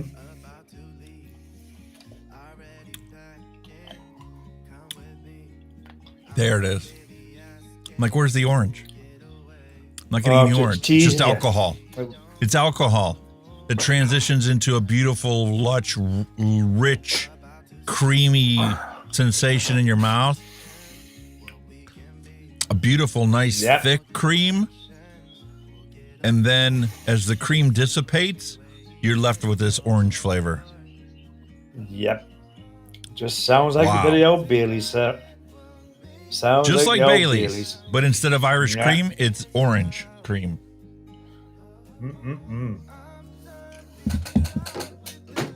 That would tickle my face. That very nice, very enjoyable. Hazy beer. I was drinking the Fagans over the weekend. Hazy beer. Fucking hell, must have been bad if it looked like that. Happy Hippie was drinking at Fagan's. How about who else was over there? Buta Squad, I think, was over at Fagan's. Wow. Party at Fagan's house. Very nice. Takagawa's like, sounds good. I love rum in general. Any beer or alcohol at this point is welcome. Sorry, Brian. I like that one. Rage sweat. Just when you thought that, the biggest thing you had to be pissed off about is not being able to access your vaping products. Then you find out, get ready because you need to buckle up. They gave you everything but the Surgilube. Your electric bill is not going to double again. Friend, that's how to get rich. The I said become a politician. Yep. That's for real. Six-pack Kid was there. Six-pack Kid was there too. Oh, proper little party going on there. Damn. Neil Pitt says, I have a chocolate orange cookie juice I have, and it's steeping away. That sounds really good. Yeah. Maybe we should make that today. Very nice, yeah. Chocolate orange cookie. Ooh. Chocolate and orange and cookie. Beautiful blend of flavors. So, very good, sir. I need to get whoever of you who plans on watching the Flavorist Diary to follow me on Twitch. Because I'm not going to be streaming 8 hours a day on YouTube and on Rumble. I plan on streaming on Twitch to do the Flavor's Diary as I single flavor test all these things as my free time permits. And I'll cut them down and put the highlights on YouTube and Rumble. You're giving yourself a lot of work to do, mate. Mate, I've got my lot of work because I got over 700 flavors here that I haven't single flavor tested. I probably only used 200 or 300 of them in recipes so far. But I've only single flavor tested maybe 70 of them. 10%. I need to get that closer to 80 or 90%. Because just like how I can whip together flavors from flavors to make a decent recipe, I need to know the strength and flavor profile of the rest of these from the different brands so that I can actually come up with some really innovative recipes that work at least by the second or third try. I've got some that are bang on right from the get-go, but the majority of my recipes that I mix them up suck. I can make them decent by the third go, but some of them I've done 10 variations of it and never got it to the point where it's like, I want to vape this every day. I got tired of fucking with it. I got tired of messing with it, coming up with new combinations. It just doesn't work. It's not that that flavor profile can't be made. It's that I don't know what works well together and what actually each of these flavors tastes like. I only know what the name is on the bottle. Yeah. I've got half a dozen different kinds of pineapples. They're all different. How do I know? Because I single flavor tested those in my Hunky Hawaiian Punch, and none of them worked except for the flavors one.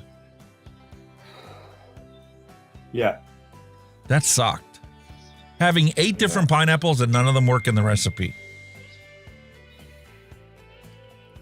It's annoying. Not good. Which also tells me that there are some recipes that only work a certain way with a certain set of brands.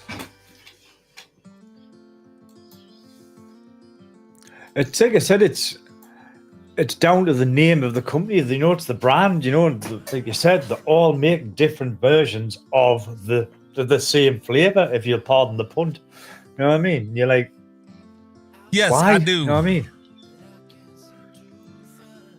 It's like we're streaming on it right now, to be honest with you. Everybody's trying to perfect it, but really, you know what I mean? There it is. There's your link. There you go. He's on Twitch, boys and girls. Doing what he does best. Woohoo. Yeah, so I'm going to take my existing OBS setup that I have now and just create a version that's only going to stream on Twitch. It would make sense. Hello, try and minimize thank it you. Try and minimize it so it's not fucking being a twat.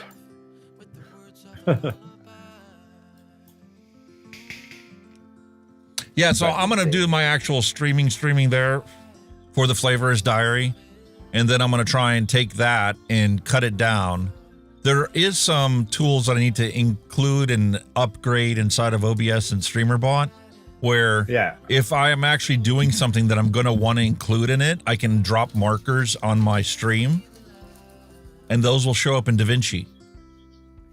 So I can legit go to where the marker is, backtrack to where I start. I want that started, that little segment started, and then chop it off at the marker, which is the end of that segment I want to include, and then I can delete all the rest of it. So I can legit, if I stream for 4 hours one day and I stream for 8 hours the next day, they can all get cut down into like a 10 to 15 minute summary of what I learned that day. And the summary will be uploaded to YouTube and Rumble, but the actual process of the full recording will take place on Twitch. Because, I mean, that's what that platform is designed for. Cheryl Lee 55 has joined us on Twitch. 5569. There you go. Awesome. Hello.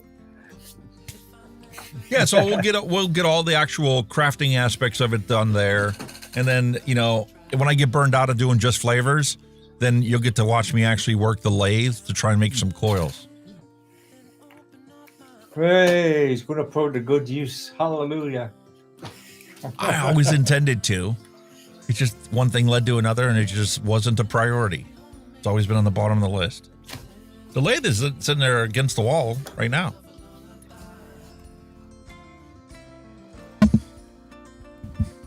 I can see where you're coming from because you've probably got enough, like you said, probably got enough coils to last you the rest of your life without really being bothered to make any more. Right. But it's something that I wanted to learn how to do, and I wanted to become proficient at it. Wayne was able to do it. If you watched any of his recent shows, you realize he's been doing a lot more coil making, and it takes a lot of practice. But once you practice at it long enough, get some decent tools and some decent wire, eventually you get the hang of it, like anything else. When you first, worked on your car to change the oil, did you ever think that you would actually change the head gasket one day? Or did you think that you were just going to do oil changes to save a couple bucks? Yeah. Until your head gasket started leaking, and you took it to the mechanic and they said they wanted $3,000, and you're like, no, I'll take 3 days of work off and do it myself. Yeah. Can't be that hard. Too right. Maybe I got to buy some more tools. Yep. Big deal.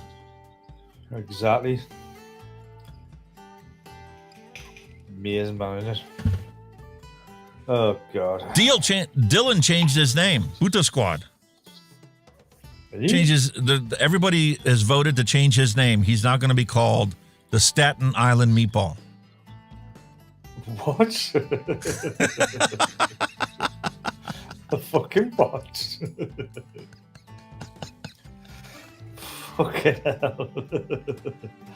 The meatball, eh? Well, there you go. Make sure you leave at least one chat on Twitch because they are banning accounts for people who lurk. WhatsApp audio. Things that those people are bots. Yeah. They do the same thing on YouTube. That's why, you're technically not supposed to have a bot on YouTube. Is better than smoking. It is.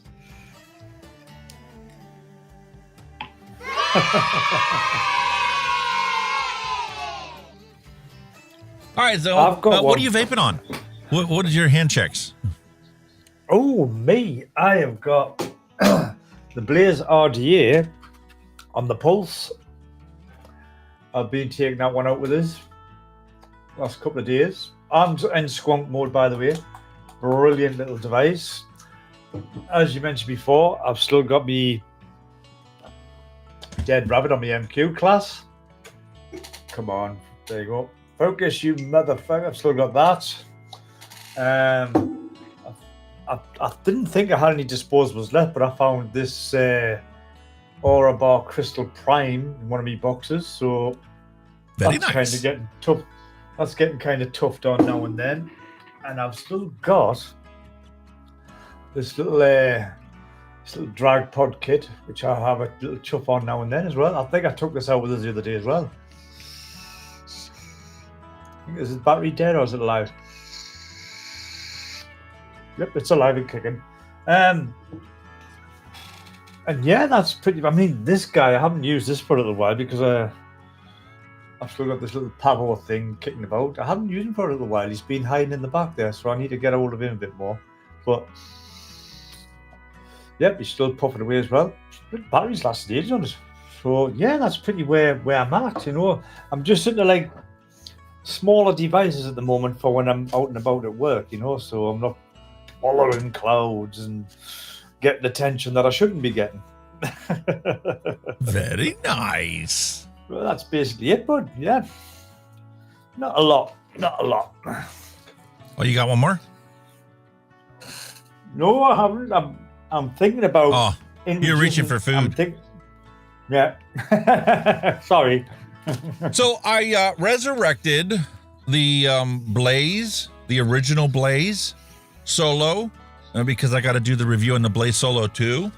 So I wanted to get plenty of experience with this one again to remember and fresh my memory what the advantage and disadvantage of it were. And then I'll go back and watch my review of this one to see if anything changed. And then I'm going to do the unboxing and review of that one. And I'm going to try not to put as much effort into it as I did to edit this last one, because that legit took way too long, twice as long as it should have, for how many views it got. Not that it didn't do well, it's just I shouldn't spend 4 or 5 days to do a single review, just the editing of it. So I'm working on this Blaze Solo, and obviously I still have all the remnants of the last review that went up. You got the Osiris on here.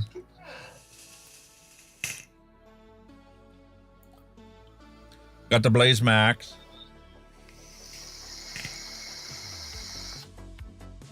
The Blaze Pro Max.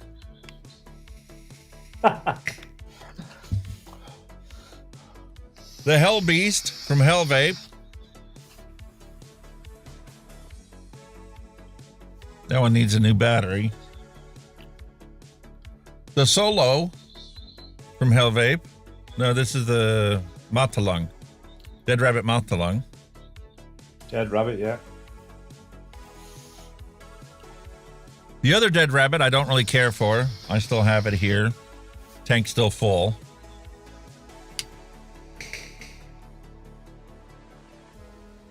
1.5, I believe, is in this one, or maybe it's the 2. Let me look. 2 is in here now. 2.0 millimeters.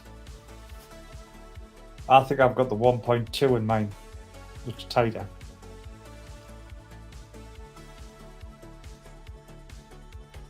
I love it. 2.0. There's another one, Flying Cayman. You kind of get his to work, no taste.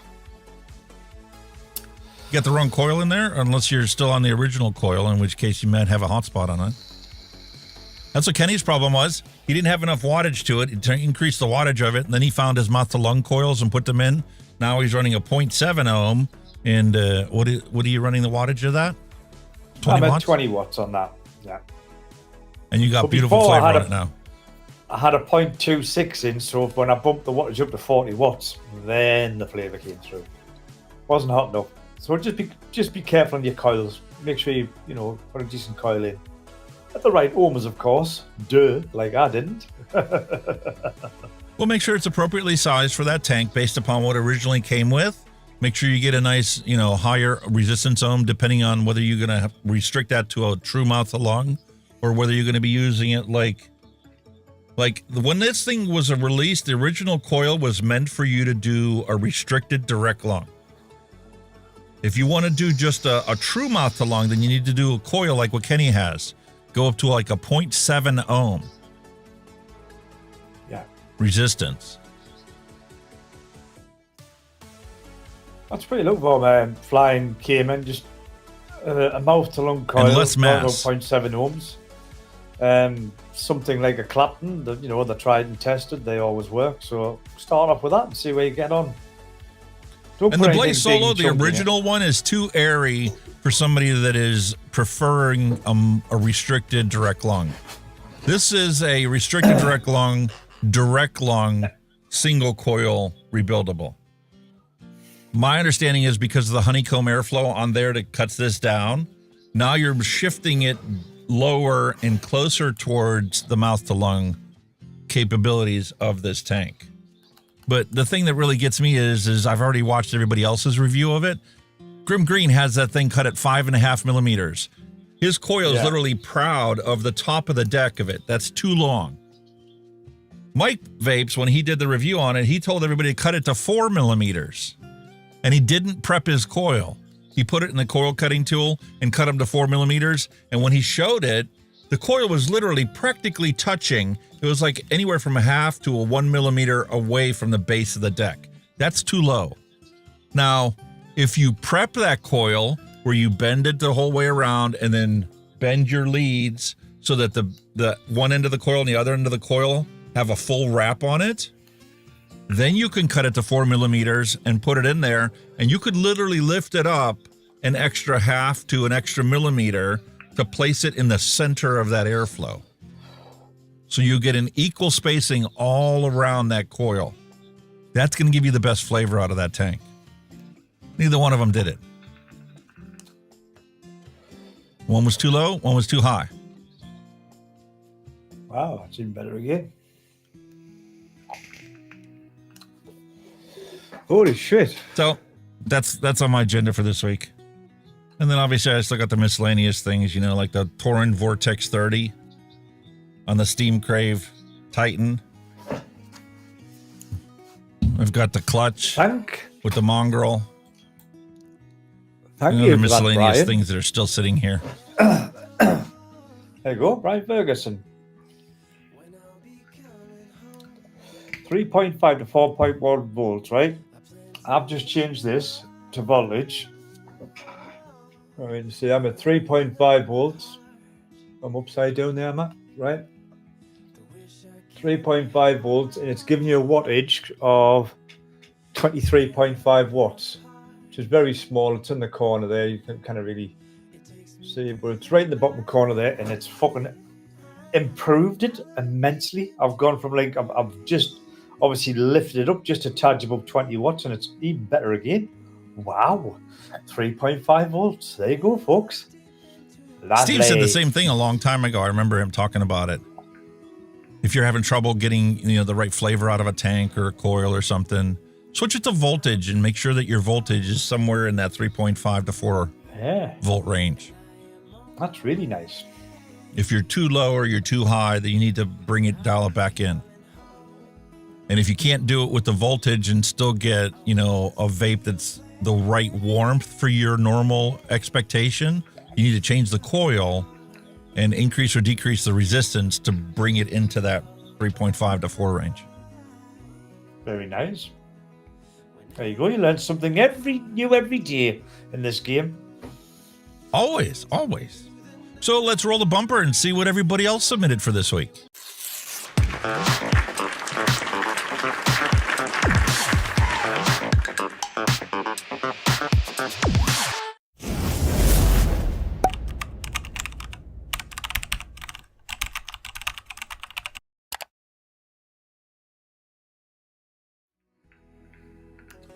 Alrighty, starting with the very first one that we have today. I didn't put somebody's name on it when I saved this one. But those are awesome. They're beautiful. Oh my lordy do. That's the one thing I really never got into. I have one mech mod. I mean, besides the clutch, I have one mech mod that's a stick like that. That's a stacked battery mech mod.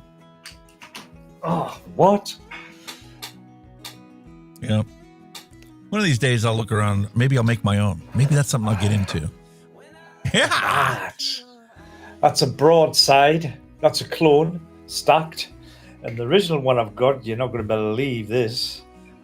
There you go. That's Bogan's stacked. Ooh. Look at the patina on these. They need fucking cleaning badly, but I like the patina look. I do like the patina. Oh, I think it looks nice. Gives a bit of age to it, you know what I mean? But these two, it's like getting hit over the head with them. They hit that hard. They are mad. That's how Heavy Hitter got their name.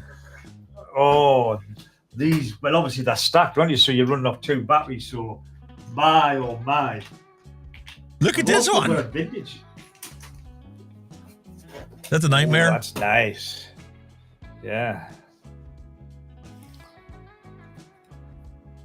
This one. Puta Squad. There's Dylan's lovely all-in-one. Cheryl Demers. Where's this one again? Here's her all-in-ones.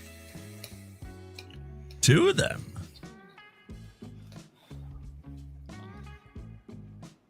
$45 watts. 4.13 volts.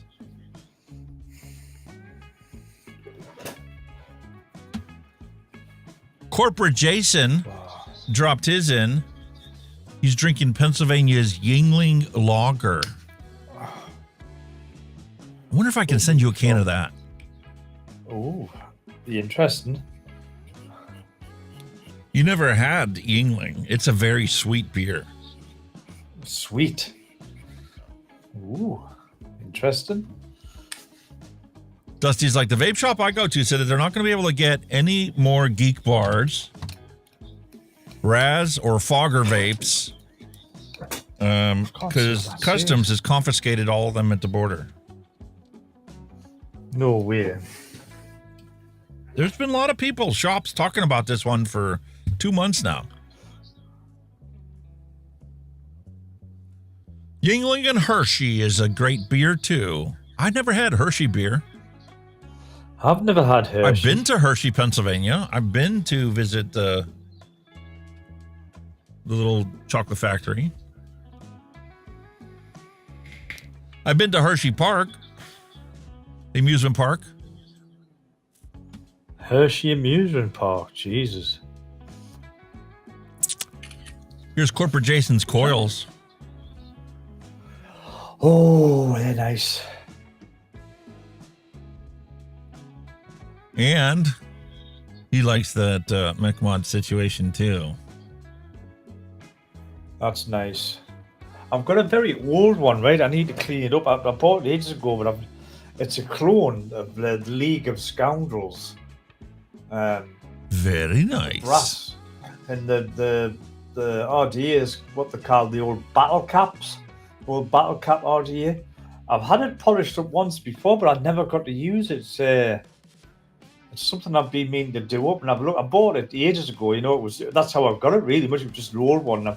I give it a little tinkle with the polish, but I think it did have an engraving on the front. But obviously, it's been polished that much over the years of the previous owner. They've took the engraving out. So really, I'm a bit. It's gone. You can vaguely just see it. I've been meaning to give that a go. It's a good old-fashioned 3-post deck in it, where they both meet in the middle on Earth. Well, I've been meaning to give that a bash. Hungry Hippo 308 says, I used to frequent Hershey as a kid too. And Paramounts. My wife is from out east. Well, she's from here and out east. I mean, this is embarrassing. Here's Patrick's lovely upload. Sick Boy Catatonic with an atomized all-in-one blueberry cheesecake crumble.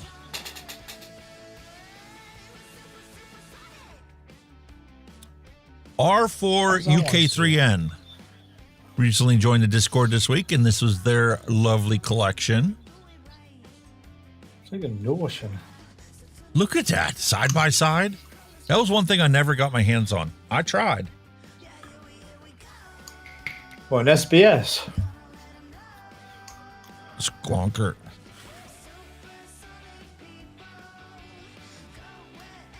Very nice. Awesome.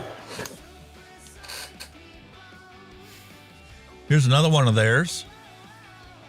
Ooh. With the Wasp Nano on it.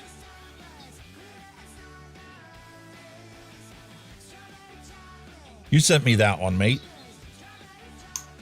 That's right, yeah. Crafty little thing.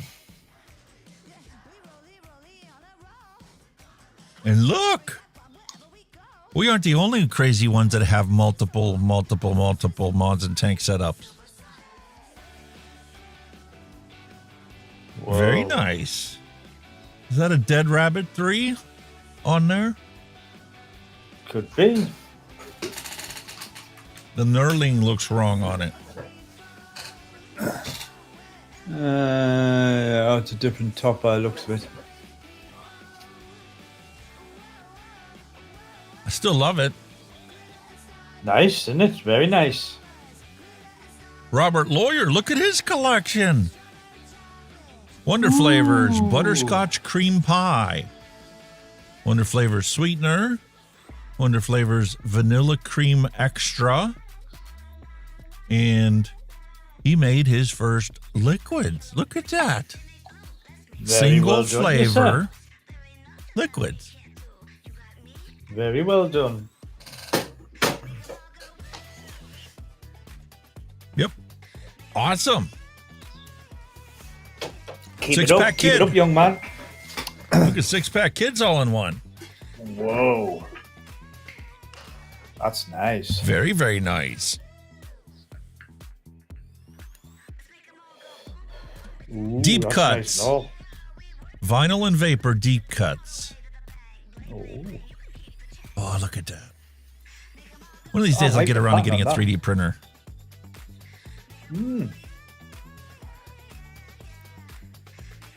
Takagawa's setup. Very nice. The G-Box. Notice he's driving an Audi as well. He's driving an Audi and all. Yeah. Very, very nice. Like the colour. William Dobson. I'm going to say that had to be William Dobson's. Yup. I really like that gold and purple. I never thought of that color combination. Cool. Very That'd be the end of the hand checks. Time for your dad jokes.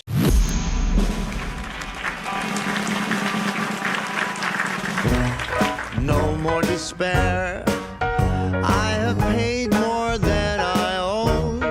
Now what you see is what I give you. If a vapor's been robbed, which detectives are assigned to the case? Sherlock Holmes and Dr. Watson. Yo, what is a vapor's favorite fantasy film? Cloud Wars, Episode 1, The Phantom Line. Hey, man, what do you call advice from a vapor? Drip tips. Hey, is that a mechanical mod in your pocket? Or are you just happy to see me? Hey, don't throw your mod at people, or else it's battery.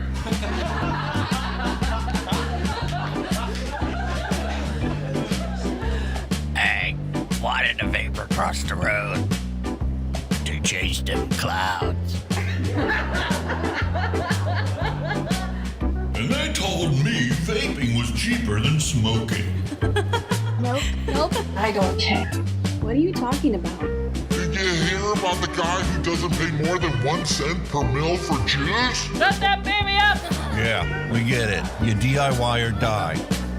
Gotcha. What are you waiting for? Let's do this. It's go time!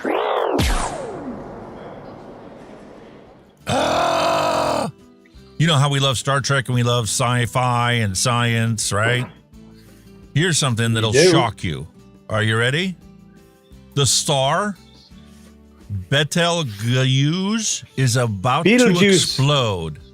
It's called Betelgeuse. That's how it's pronounced. The Betelgeuse star. Betelgeuse star. It's about to explode and go supernova. And it's going to be visible from Earth even in the daylight. Holy cow. Betelgeuse is 640 light years away and is forecast to go supernova very soon.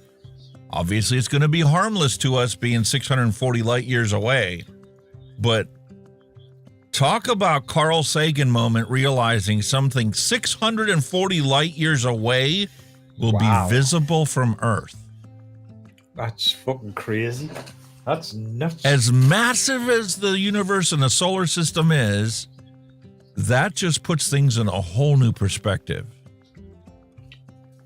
We are just stardust on this planet.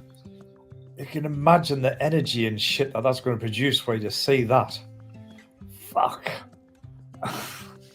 Make a fucking nuclear bomb look like a fucking firecracker. Yeah. Jesus. Okay, so if we don't let athletes bet on the games that they have the ability to influence because, you know, they play in that game, why the fuck do we continue to allow Congress to invest in companies that they're in charge of regulating? Very good question, sir.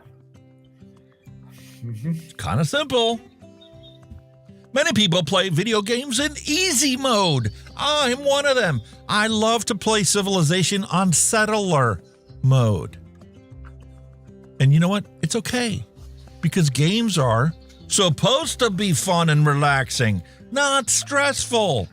God, do I hate Civ 5, 6, whatever. The latest one is, it's not the current one. You have to micromanage every little land tile around the city, and it's just like, this isn't fun. You settle a city, you tell it what to build, that's it. You make a builder, you tell them where to build stuff and what you want them to build. Or you set it on autopilot. Simples. You want it fun. You want to spend your time battling barbarians, not micromanaging your city tiles. Who on earth thought that was going to be entertaining? I'd be more entertained playing a chess game. Yeah. So here's something I need to finally put out there. Why do I support canceling student loan debt for the 45 million people in this country that went to school and took money out to improve their education? Because we have no problem whatsoever canceling the trillions in taxes for over 600 billionaires, but you want to frown upon somebody who's making minimum wage because they got the college degree and no longer can get a job with the degree that they got and can't afford to make the student loan payments. So actually you're going to help the economy, because whereas that person would default and then die with that loan, and then the banks would lose that money, well, the government can just pay the banks off, and that person can actually have the potential to make enough money to leave his kids with a better life than he had. That's not going to happen, mate. And when you look at how much money we fucking waste in this country on stupid shit that only makes the situation worse, this is a much better investment to improve humanity, to improve the lives of our fellow brothers and sisters out there. Like, I don't think that any veteran should ever have to pay a college bill. I think the VA package for you going back to school is crap. If you're a veteran of this country, it costs you nothing to improve your education. I don't care how many years you want to take in college or advanced education. Mm-hmm. It should cost you nothing. Right? You're willing to sacrifice your life for this country, it should cost you nothing. True. Of all the utensils invented to eat rice, how the fuck did 2 sticks win out? I kind of use them. No way. I've got the kids can use them, but I've even watched the Chinese eat them, and they don't pick they use it as a shovel. The scoop, they go, they eat like pigs. You know what I mean? You dirty bat. Get a spoon, you useless bastard. That's what they grew up with. They didn't have a choice. And that's something spoons. that's different based upon what part of the world you're from, or what part of your world your heritage is from, is what you were exposed to as your cultural upbringing. It influences yours and your partner's cultural influence on your children and your offspring. Yeah, but you see it, and you can understand, like, back in the day, that was the utensils, but times have moved on. You can't tell me them countries now haven't got a knife, a fork, and a spoon. You know what I mean? You do adapt with the future stuff, I would be willing to bet that the reason that was their kitchen utensil is because of cleaning, lack of sufficient water. Yeah, I mean, plus, obviously, the peasants as well. So maybe they could, that use what they had. You know what I mean? So I get it, and it's. Whereas the European heritage was that you passed on your silverware. Yeah, to the next generation. I get it, and I do. I tip my hat off to anybody that can use them. I mean, but I see where you're coming from. If there's modern technology available to make your life easier, then why wouldn't you use it? Exactly. Exactly. Legend has it that this car belonged to a man who parked it in the shade while his wife ran into Hobby Lobby, just to pick up a couple things. Holy fuck, that's mint. That tree's actually grew. Look, it's actually grew around the bumper. What the hell? I'll get around to fixing it one of these days. Yeah, you like cut the tree down first, or 3 of them, or 4 of them, and then you're obviously going to need a new bumper because there's no way you're going to get out of there. Here's a beautiful sign. You're definitely going to see it down in Texas, but there's plenty of other areas, even in Pennsylvania, you're going to see a sign like this. This property is insured by Smith & Wesson, security by Winchester, and funeral arrangements by John Deere. Bang, bang, chop. There's a hole in the ground. Red Bull may give you wings, but moonshine gives you balls. You didn't even know you had. I bet it doesn't all that shit. Jesus. Firewater. So, you want a divorce from Minnie because you think she's a bit silly? No, I said she's fucking goofy. Oh, poor Mickey. Hide and seek champions of the automotive world. 10mm socket. Oh, and circlips, definitely. As soon as when you just kind of prise it off. When you got to prise off a gun, you're like, shit. The average human walks 900 miles per year and drinks 22 gallons of coffee. This means that the average human gets 41 miles per gallon. You know, when the electric rate gets up to 40 cents per kilowatt hour and that brand new Tesla that you finally paid off and bought a new battery for, you could no longer afford to charge. Remember back when our parents used to send us to school with no water bottles, no phone, no snacks. But, you know, somehow we ended up surviving. Of course we did. It wasn't the end of the world, was it? Had water fountains.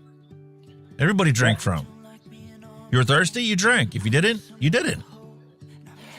Oh, and when you came home from school, you know what you got for dinner? Whatever the fuck mommy made. Yeah. If we all switched to cursive and stick shift vehicles, you know there's a whole generation we could totally cripple. Millennial anti-theft device. I would now. I would like, what the fuck's that? Fresh snow absorbs sound, lowering ambient noise over the landscape because, you know, the trapped air between snowflakes attenuates vibration. And, you know, that's why it gets so quiet when it snows outside. Well, believe that. A bit of scientific factual knowledge there. Oh, my goodness. McDonald's finally called a professional, you know, to fix their ice cream machine.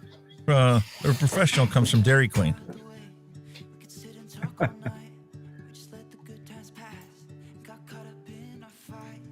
When the manager at Home Depot speaks fluent redneck. This is 1 deer, that's a 2 deer size, that's a 3 deer, that's a 4 deer. That's what you can get anybody, lad. Everyone wanted Doc's DeLorean, but I wanted Marty's Toyota. Oh, yeah, I like these little pickup, like, it was nice. I like that. Things you took for granted as a child. I think it was a Toyota. I think it was the Hilux. I think it was a Toyota Hilux. I think that's what the European model's called, the Toyota Hilux. Oh, shit. That's like the 280Z I had. I wish I would have never got rid of that thing. $400 starter and all. Camo wraps, really? He's wrapped his car in for... Yeah, right. Yeah, right. I forgot to do the That's what you get nowadays for having aerodynamic vehicles that are 2 inches off the ground. 1 3-inch curb is all it takes. Take your car piece by piece. Sure. Speaking of birds and trees, out bird watching today, and I got this great shot of a falcon resting in a tree. I love nature. You thought that other one was bad. This one grew with the tree. The tree took it off. That's fucking great. That I think it looks brilliant. Hey, man, did you remember that this door used to weigh more than the current modern generation entire car does? I can well believe it. Look at the size of it. Fucking how thick it is, man. Who needs side impact bars when you've got a door like that? Nothing's going to get through that, is it? I'm not sure what's more frightening here. The car accident, Grandma's still in the car, or Grandpa's pants. I know. What chest size are then? Obviously not a waist size. Poor Grandma. Jesus. Fucking hell. The fact that Hooters hasn't launched a home delivery service called Knockers just seems like a missed business opportunity. God. Yeah. Hello. I've been in the ER 5 times this week, and they can't find anything wrong with me. I wonder why. Uh-oh. I don't know what she's fixing, but mine just broke. If you go to a cookout and bite a hot dog and it's a carrot, we're killing everybody. A carrot in a hot dog? That's so wrong. You know, a vegan's hot dog. But it's not called a hot dog then, is it? It's called a hot carrot? Well, that's the world we live in. Anybody can be anything they identify as. God almighty. Believe in yourself. You know, as much as this girl believes that her shirt's buttons are going to last the rest of the day. Uh-oh. Funny how drinking 8 cups of water a day seems quite impossible, but 8 beers, 7 shots in 2 hours? Go down like a fat kid at a seesaw. Well, a good point. Well taken, like. Are you feeling sick already? Mm-mm. No? Are you sure? What the fuck? Find one 80s movie and give others a chance to find their favorite 80s movie. Drop them in chat. What do you think they are? What are the movies depicted in here? 1, 2, 3. I'll give you a minute, then I'll zoom in. 4. I can find quite a few, actually. There's loads. How can we not spot them? Risky business. Freddy Krueger. My favorite, Blues Brothers. Yep, the Blues Brothers is there. Terminator. Ghostbusters. Jaws. How about Airplane? Airplane.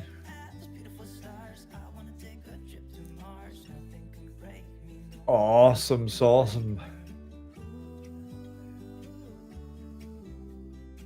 There's Jaws, Halloween, Jason. God almighty, there's some belters in there now.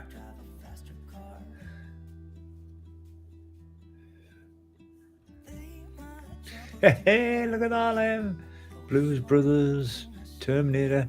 Is that Bill and Ted's Amazing Adventure in there? It looks like that, doesn't it? Yeah. Yeah. Wow. Oh, the robot. Johnny 5. Johnny 5 is no alive. Short disassemble circuit. Johnny 5.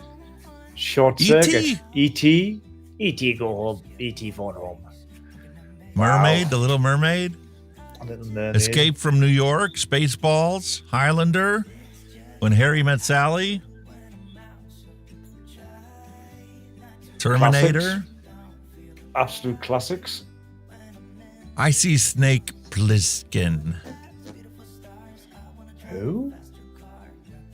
If someone tries to tell you biscuits and gravy isn't a meal, stop talking to them. Just stop talking to them. You don't need that kind of negativity in your life. Nope, that looks tremendous. Yeah. Also depends on how big a portion you have as well, like. Oh no, I have small portions. I just have a lot of refills. I see, yeah, go back.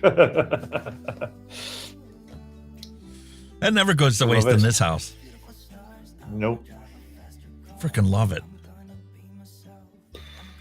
Dang, girl! Are you a math textbook? No, why? Because you have a lot of fucking problems. Oops. Fellas, please, don't let this $8 sundress from China cost you $100,000 in child support and your boat. Yeah, that's a bit of strong advice. When she says, fine, go ahead, do whatever you want. That's exactly what this means. Stop. Do not go anywhere. No right. Do not go left, no right, no backwards, no forwards, nothing. Just stop. Just stop. Period. You will go nowhere. Fast. 3 humans trying to unlock a car to get the keys out. You know, mind you, they are totally oblivious to the plastic taped over their back window. What the fuck? I have so much hope for this next generation of children taking over the world. Oh I'm so glad that they are, banning vapes to protect the children. Because, when you protect them and you don't rely on Darwin to, show the survival of the fittest, this is the world we're going to end up with. It's fucking scary. Compliant slaves to the AI and robot population. It's fucking scary, man. My wife is super upset at our neighbor who happens to, enjoy sun tanning in her backyard naked. Personally, though, I'm kind of on the fence. All day, every day. I think I put something like that similar in the jokes thing. I'm sure I put something like that in today. Oh, everybody did. Everybody contributed to it. Matter of fact, there was some that got uploaded today I'm going to save for next week because we had quite a few. And that's a reminder for those of you that haven't already joined the Discord server. You can drop your hand checks, your dad jokes, your pet pics, recipes that you'd love to enjoy, all kinds of different stuff. Or you just want to chat and bullshit or, vent. Need somebody to talk to. You're having a shit day. Wife kicked you out. You can get on there. We'll chat. Whatever. Matter of fact, I'm going to let the cat out of the bag. I already told Kenny about it. But I'm in the process now of setting up another audio interface onto this supercomputer so that you guys can call in during the show. And if you don't want to join Discord, you don't want to follow me on social media, you can text me all your pictures for the show. Come and talk, folks. Come and chat live. You have a husband? Calm down, Steve. That was me before the transgender operation. Oh, God. That's probably right. It's not about how many times you fall. It's all about how many times you get back up. That's not how the field sobriety test works, mister.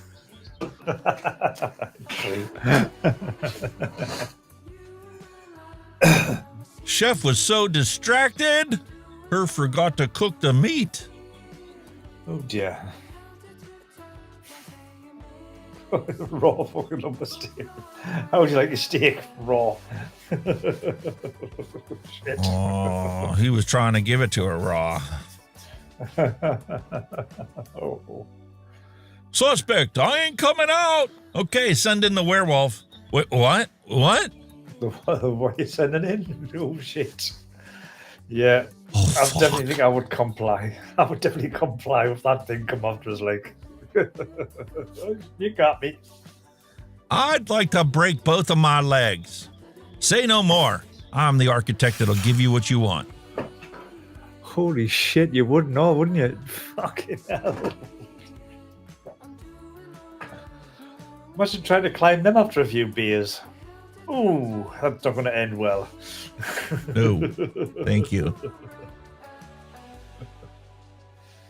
This kid looks like he's already on his second divorce. He doesn't look very happy, like, does he? Jesus. Oh, dear. We got to protect the youth from their alcohol addiction. Arkansas men arrested for taking turns shooting each other while wearing bulletproof vests. After a night of drinking. God forbid men have hobbies. What?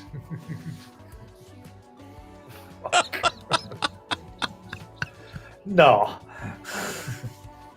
Not happening. Today's world, you believe anything. Holy fuck. Girls after using $37,000 in hair products. Guys after washing their balls with a bar of soap. Pretty much. And then using it to wash their hair. We've just got better hair than women, I suppose. When a Tesla has problems, they send a gas-powered Ford. Really? Whoa. That kind of fucking turns everything upside down, doesn't it? If you can't handle me at my worst, you don't deserve me at my other worst. Ooh, minus. This is the reason I like Ohio and Pennsylvania.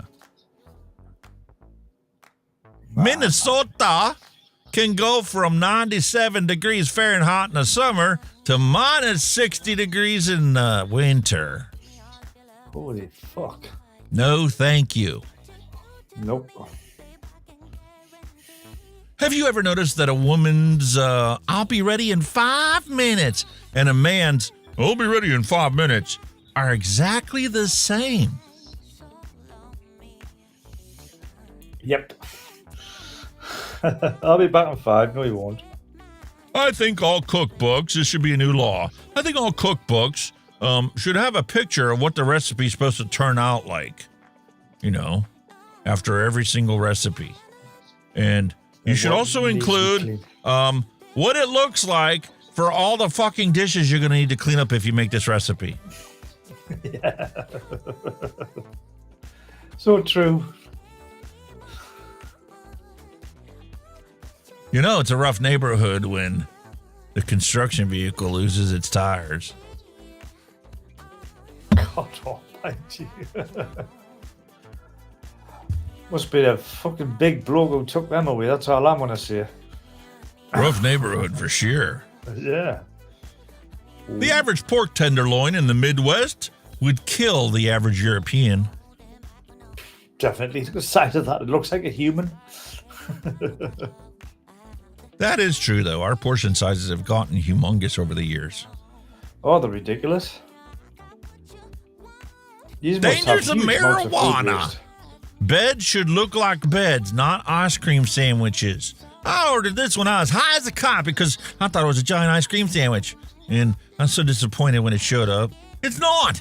It's just a bed, not a $150 ice cream sandwich I wanted.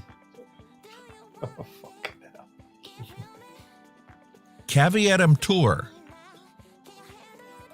Size comparison of a GE GAU 8 Gatling gun used in an A10 Thunderbolt 2 compared to Volkswagen Top 1. Holy fuck. That's the gun we want to put in our airplanes to fly.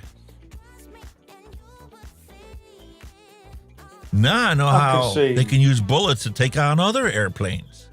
I get it. Yeah. Here's the ginger tan chart. You have actual vampire, old snow, dirty ghost, semi-skimmed, and, the immediate transformation into spanked lobster. Yeah, just go bright red.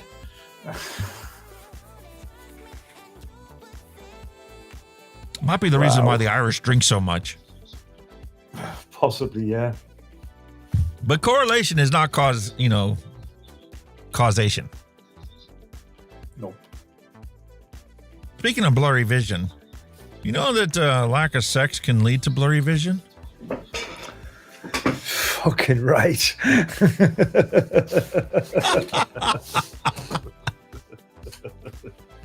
Grab one of these at Home Depot. It's such a power dad flex move because all the other dads I know have got real projects on their hands. So, yeah. Even if I'm only going in there for a washer, I got to lug this around the whole store, to keep my manly image up. Of course you do. Those things bang and clank louder than anything. Oh, they do. They're horrible. Plus, they've got wheels that just go where they want. If you drove by and saw this, would you stop? If your wife was in the car? Not afraid of losing your balls, are you? Okay. I'm not going to be on Facebook because, my neighbor's doing a little project, and I need to make sure I'm available in case she needs any help. Shocking. Even when the wife's around?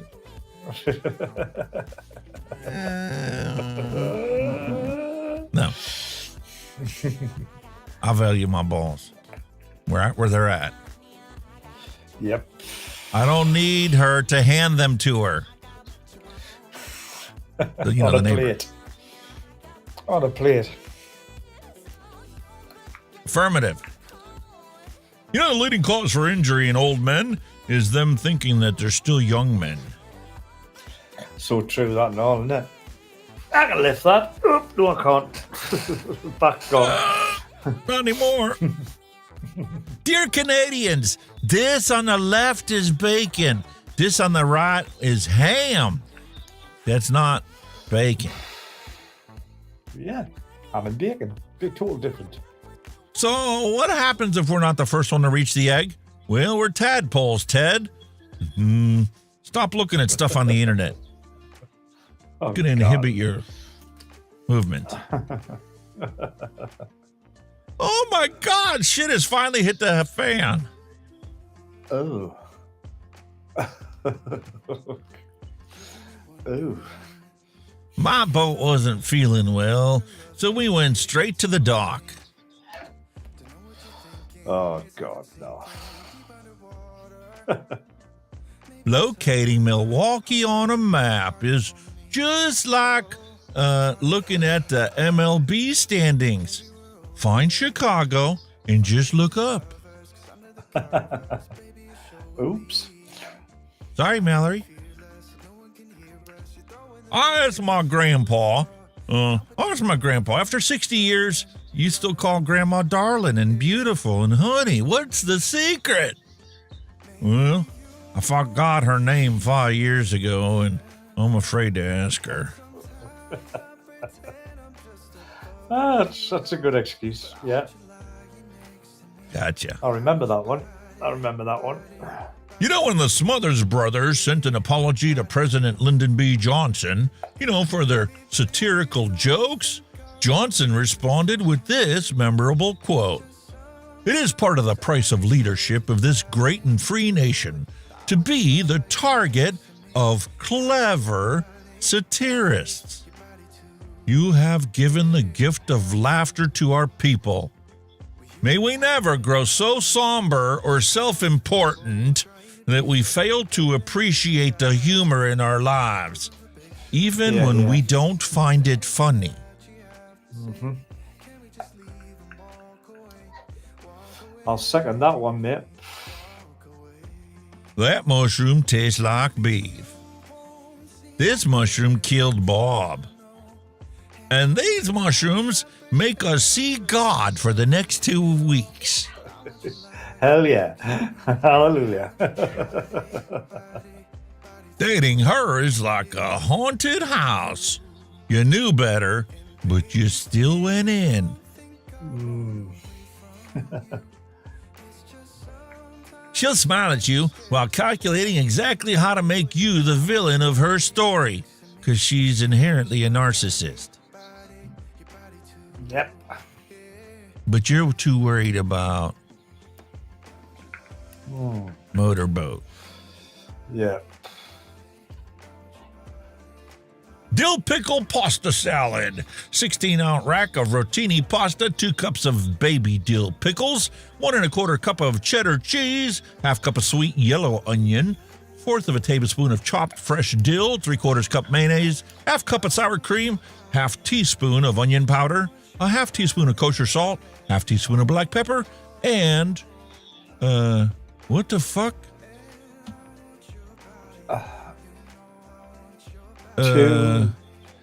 Two tubes of chipolata powder. Chipotle powder? 2 halves of chipotle powder? Why wouldn't you just put 1 teaspoon of chipotle powder? Chipolata powder. Chipotle. You know, I hate it when I see a sign and suddenly it ruins my plans for the weekend. Fucking kind of signs that like I'm gonna ride a dinosaur like. There goes my plans for the rhinoceros. Shit. I'm sorry, but that does not look like a 1. There's a 1 up here. This does not look like this. This looks more like this than it is looks like that. That's a 2. Yep, I agree. It's a 2.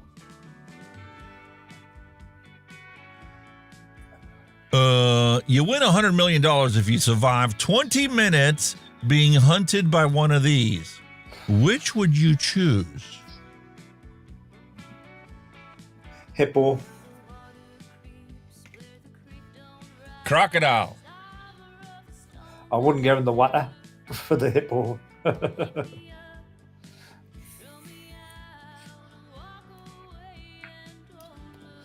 A crocodile would be difficult because of that well camouflage. You just wouldn't know it was there until it was right on your ass.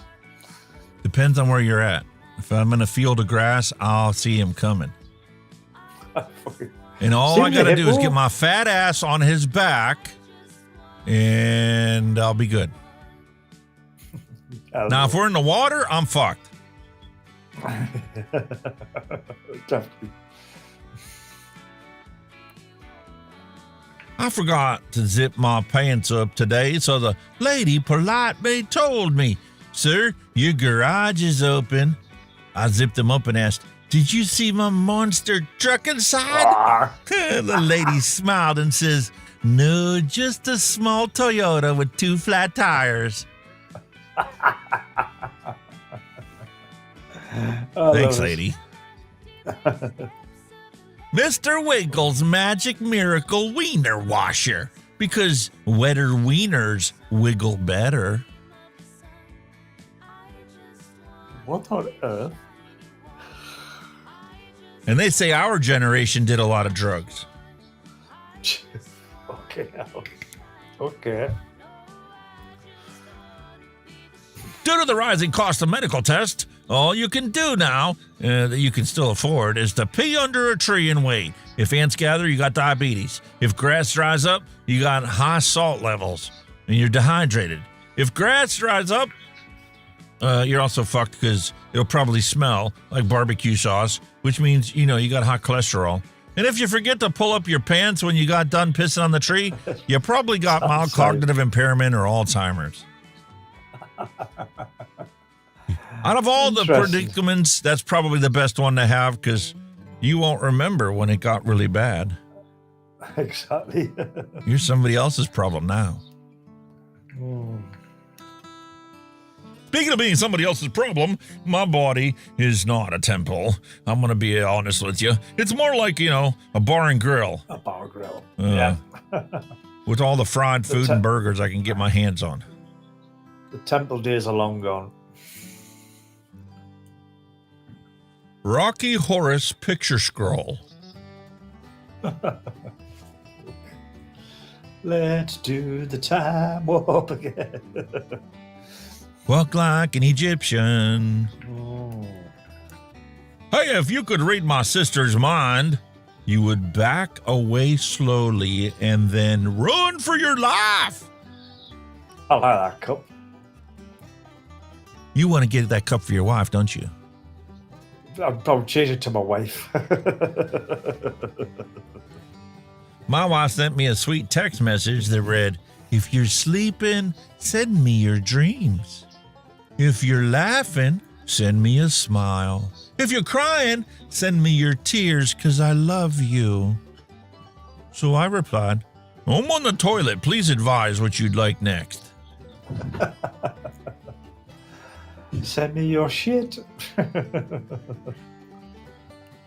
That glorious, glorious moment when the sign actually instructs you to do the burnout. I can go for that. Yeah. Ideal conditions for a burnout. Perfect. Let's do it. When you ask your girl what's wrong and she says nothing, then 30 minutes later she sends you a 10-page essay. That's so true. Like, what the fuck? You dodge the first ball and somehow the softball still hits you in the nuts. Yeah, every time. Oh my God, Becky, look at her book. It's just so big and thick. It must be one of those fantasy books. You know, I like big books, and I cannot lie. You other readers can't deny when a book walks in and a good plot base and a big spine in your face, you got sprung. Baby got books. Baby got books. Okay. Baby got books. Okay. It didn't quite work out. I was never a rapper. You know, he's probably thinking about other gods. Before drawing boards were invented, did people go back to... What? What did they go back to? Well, what did they go back to? Back to basics. Back to basics. Can we go back to basics of this new RV with a shitbox wrap? You know, it's not my style, but it's going to enrage the rich at the expensive campgrounds. It's like, isn't it? Which you obviously have to be one of to afford a wrap on a camper van like that. Jesus Christ, it's huge now. I like that style. You know, a burger without cheese is a hug without a squeeze. Don't do that you've got to shit. have cheese on your burger. Yeah, you've got to have cheese on your burger. Don't go there. You know, I only seem to get sick on weekends. That's a little odd. Well, I think it's because I have weekday immune syndrome. Yeah. Pluto will complete its first full orbit around the sun since its discovery on Monday, March 23rd, 2178. Fucking hell. I was wondering, is that the reason why they no longer classify it as a planet? I don't know. It's too small. Today, I caught my 4-year-old son just staring off into space. I asked him if he was okay, and he replied, yeah, just thinking about trucks.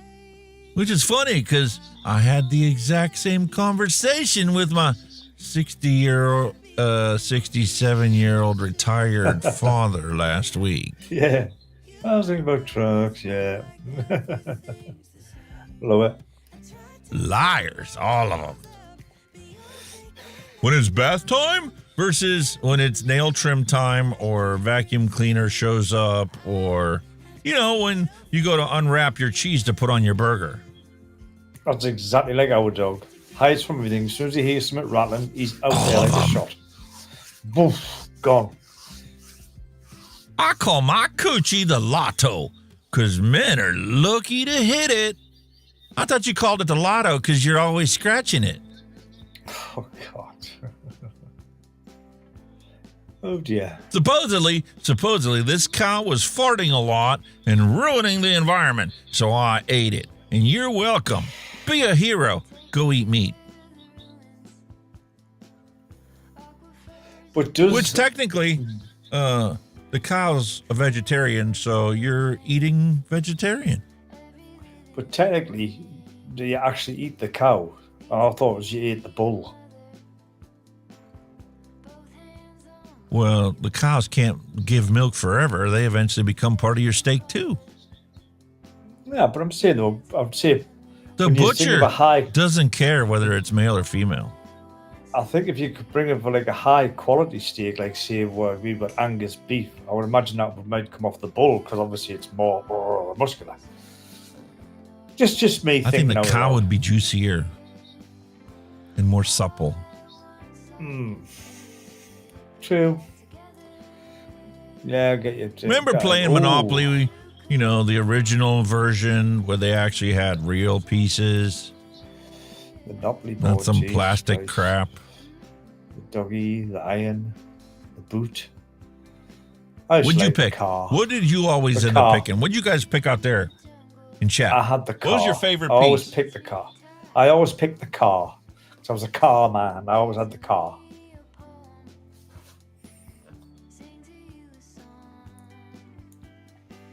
The odd occasion I did have the iron. See, I'm always about actual use versus appearance. So when I tell you that I would always pick the cowboy, it's not because I love John Wayne. It was because it was just the easiest piece to pick up and move. I never used to pick mine. I used to drive it. I used to go. Neil Pitt's the battleship. Yeah, because you could drive them round. You just go. You didn't pick them up. You went.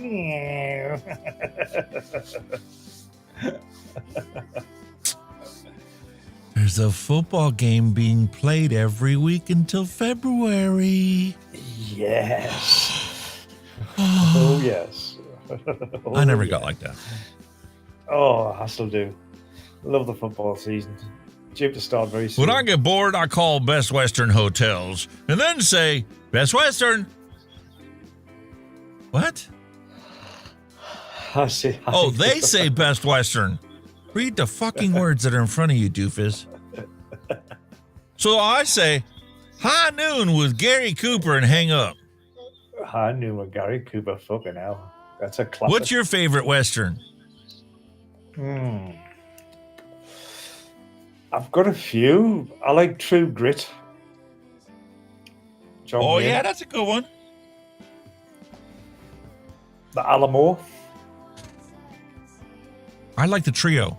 Rio Bravo, Rio Lobo, and McClintock.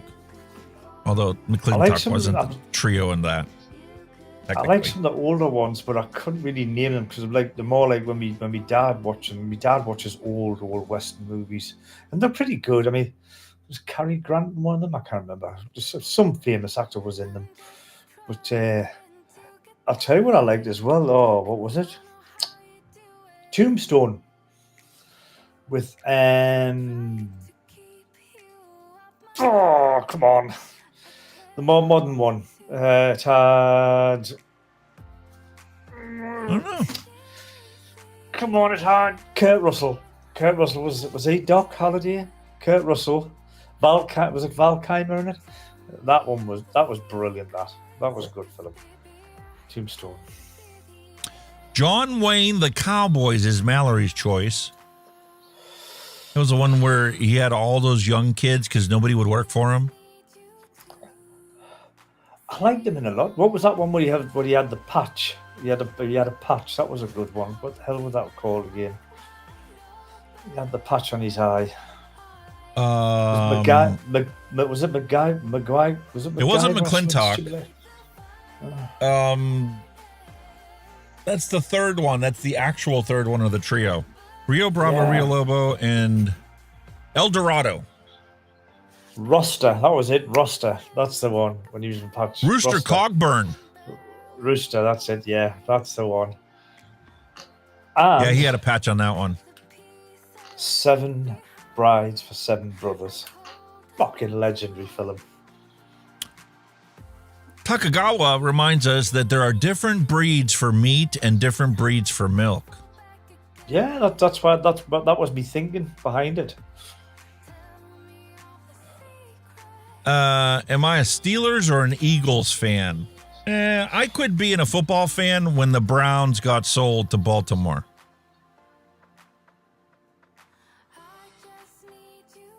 When I was working at the bar, I was a Steelers fan. My wife, on the other hand, has always been a Dallas Cowboys fan, and she's never lived in Texas.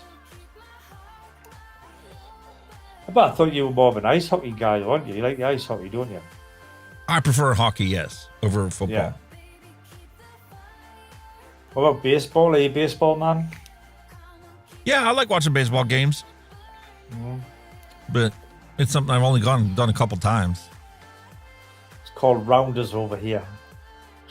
We used to play it as kids. Rounders. Rounders. Mallory's like the shootist. The shootist, yes. When he was going to die. I'll tell Had you Opie in it with him. I'll tell you a classic that we haven't even thought of. And it's gone. Cold beer and hockey games just go together. Like Canada and hockey. Huh? This one, you're going to appreciate this one. The Magnificent Seven, the original. Oh, yes. Yul Brynner. God rest his soul, all that shit. Oh, yeah. Yul Brynner. What a film. There you go, mate. That's a big load. Back off the cum truck. We ain't hauling milk. Ain't hauling milk. Ooh. Ooh. Ooh. Why do we say slept like a baby? If you're a parent, you know that babies wake up every 2 hours crying for no reason. It's true. I want to sleep, like my dog or my cat. 14 hours a day, every day, with no responsibilities and zero regrets. Just plop down wherever and pass the fuck out. I can go with that, like. Definitely go with that. However, at my age, if I were to actually get a good night's sleep and stay immobile for 14 hours, I would never be able to get back up again. My joints would seize up like concrete.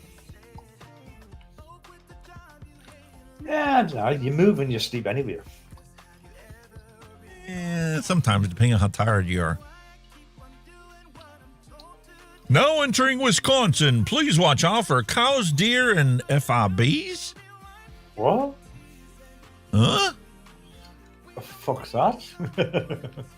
Quentin Combs is like a 12-pack of bud and a hockey game. Man, is that a good night.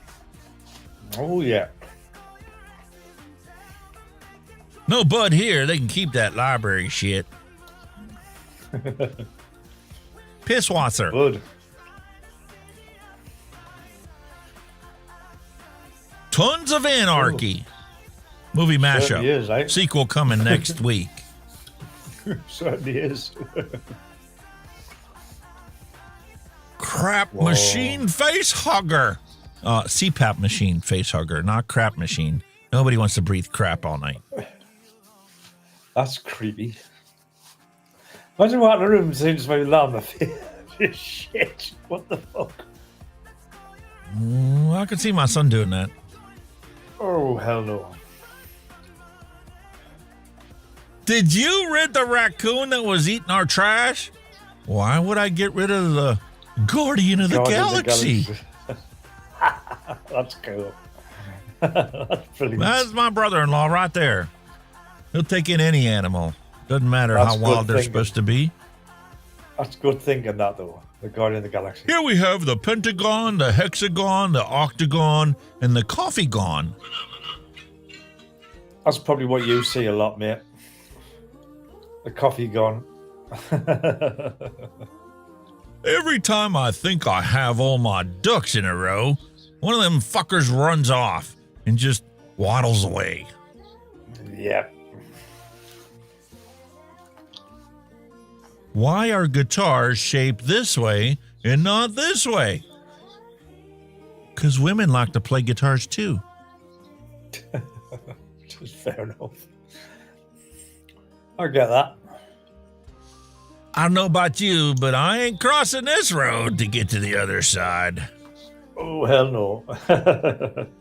Self-preservation. If you don't want the truth, don't ask me. If you want something sugar-coated, go to fucking Dunkin' Donuts. Yeah. So right there. Working at an unemployment office has to be a tense job. You know, because if you get fired, you still have to come in the next day. I have never thought of it that way. Technically.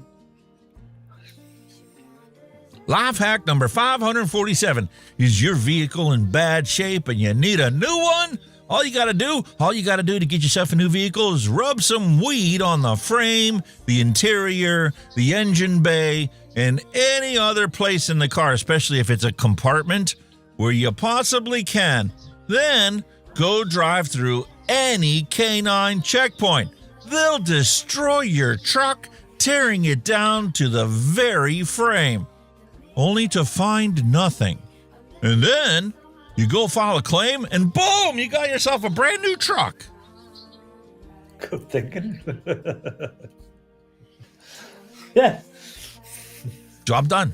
That's a good idea. Please tell me it's not just me. Whoa. Star Wars. Uh-oh.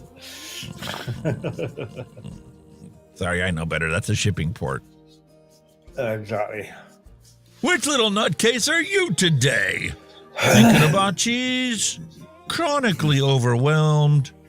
Shrieking into the abyss? An actual ball of panic? Or just too silly to function? I'd probably say the latter. Just too silly.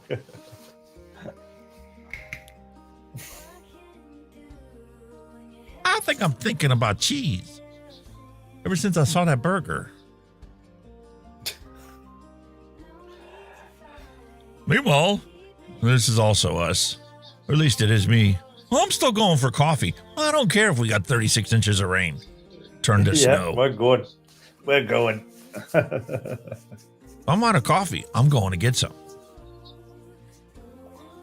Did you hear that the cabinet installer was arrested? He was charged with counterfeiting. Fuck off. I was going to post a time traveling joke, but you guys didn't like it, like the last joke. So you often play Scrabble with your wife? Yeah, it's the only way I can ever get a word in. That's fucking true and all, isn't it? Now, Mama, you don't have to go to church to go to heaven. Well, you don't have to wear a parachute to jump out of an airplane either, but it certainly helps. That's just true enough statement. Yeah, we'll go with that one. Beep, beep, beep, beep, beep, beep, beep, beep, beep, beep, beep, beep, beep, beep, beep, beep. Tragically, no one could hear the truck backing up. They're all gone deep. They're all dead. And no. Squash, flat as a pancake. Yeah. Oh, dear me. I'm taking steps to overcome my hiking addiction. How's it going? Well, not out of the woods yet. Jesus. Today is Slapping Idiot Day. Am I going to be busy? Oh, that'd be a good car sticker, that. Say no to the Blue Angels. They're too loud. War trauma, pollution, PTSD. We need to ban the Blue Angels. Really? What? Well, that's the world we live in, folks. You got to protect the children, and you got to protect everybody from themselves. So we're going to ban the Blue Angels. Piss off. Fuck you. What are you looking for? My Gone in 60 Seconds DVD is here a minute ago. Oh, God. Rest in peace, Lonnie Anderson, 1945 to 2025. Wow. The Wrath of Butter Pecan. Revenge is a dish served cold. Best served cold. So cool. All men do is fucking lie. Also women. Same woman. Yeah. Means what a bit of makeup does, eh? No makeup needed. Fully charged cat at your disposal. That's cool. A fuck must be earned. I can't go around with a bucket of fucks giving them to everybody. If I feel that you've earned it, I will give a fuck. Otherwise, you can fuck off. Yep, exactly. Let me get this straight, okay? You pay for school to get a job. Just to get a job to pay for school. What if I told you knowledge is free and you paid for ignorance? Yeah. Love watching that guy. Brilliant. George Carlin. George Carlin. Brilliant. I've been watching loads of him lately. It's class. You know, there's recruiters out there with 0 years of experience in the field and, a generic liberal arts degree that got her the job, rejecting your resume because it didn't have the correct amount of optimized buzzwords. What? True fact. Wow. I had 3 master's degrees, and when I talked to the recruiter, she said, sorry, you're overqualified for every job I can get you. What? Fucking hell. Marion Stokes, a former librarian from Philadelphia, recorded broadcast TV non-stop from 1979 to 2012, amassing over 71,000 VHS and Betamax tapes, which the Internet Archive is now digitizing into searchable historic records. Holy fuck. 71,000 tapes. Jesus. Where the hell did you keep that? Which reveals another proven conspiracy theory that isn't an actual conspiracy, nor is it a theory because, well, Grok AI told me otherwise. Are you ready for it?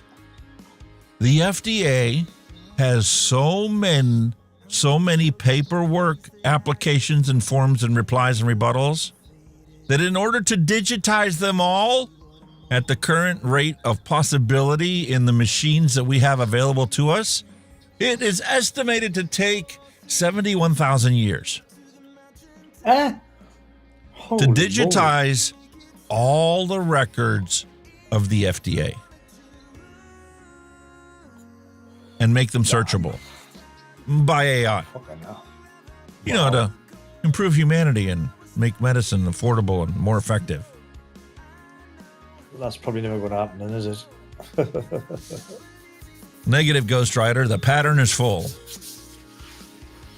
What do you miss the most, Snoopy? I miss the way I viewed the world before I knew too much about it. Yeah. Kind of go with that. And some Hungarian history for you, because, my parents beat the shit out of me with all the knowledge they had about everything that was pertinent to Hungary that was, briefly exposed in my life. So now I'm going to do the same for you. This is a picture of old Hungary and new Hungary. Before World War II, actually before World War I, and after. Modern-day Hungary is Magyarország. 93,073 square kilometers. Okay? This part was given away. This part was given away. That part was given away. And this part was given away. Well, given away was part of the agreement of land dispersal after the World War II, with obviously Russia and all that bullshit as well. Because Russia apparently gave a lot of land away as well. Well, this was after World War I. We're freezing. We're juggling. Not me. And we're back. Due to the rising cost of medical tests, we already did this test. Hey, man, only one more trespasser and my wind chimes will be complete. Ding, ding, ding. More effective than a beautiful security system that they want to charge you every month for. Yeah. This only cost me 5 minutes of my time on the practice range. And an hour to hang some string off of a sign. Brilliant. The doctor said I should touch myself whenever I feel like it. No, motherfucker. He said you could have a stroke at any time. Not to go stroke it all the time. Oh, my God. Old lady says to her hubby, my nipples are as hot today as they were 50 years ago. Hubby replies, ought to be. One's in your coffee and the other one's in your porridge. Sagging down your knees. Meanwhile, here in Pennsylvania, we got these 95-degree days. We got plenty of potholes to chill in. Cool off. Tell us about it. Plenty of potholes out here now. Well, that's because you've drove through one of these potholes and no longer have a front-end suspension. And with the $400 electric bill, you can't afford to fix your car. True, Not until right? next payday. You remember these? Wow. Pages. Damn. Hey, Gen Z, this is a pager. And in the 90s, everybody had one. Everybody had them. Still use them in hospitals. Pages. Pager doctor. Closed for closure, will reopen when open. Fair enough. Not to mention all the sinkholes, especially the ones that swallow Pat buses whole. True story. Go look it up. Google it. Yeah, the fuck was scary then, boss. Meanwhile, in Pennsylvania, this is a hoagie. That looks nice. Other parts of the country, they're called submarine sandwiches. Good luck trying to find somebody that still makes it like that. Wife picked up one the other day from the pizza shop. It had a fourth of the meat that this did. And the same amount of lettuce and tomatoes. They'll be melting them now. Probably get one slice of ham in them, that's it. That's about right. Meanwhile, the heat wave has destroyed the corn crop. Popcorn. What, you don't get popcorn lung, mate? Driving that tractor. I'm at a loss for words, mate.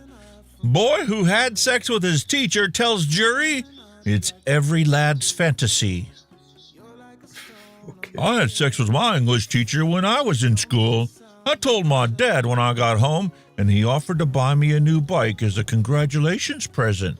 But I asked him if I could have a football instead, because my arse is killing me. Oh, God. Oh. Oh, dear. Must have gone to a Catholic school.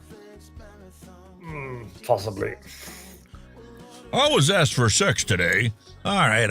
It's a passport form, but at least it was asking me what my sex preferential treatment was. Oh, God. Yes, please. Oh, Lord. Meanwhile, let's be realistic. I don't ask. 3 o'clock in the morning, I wake up.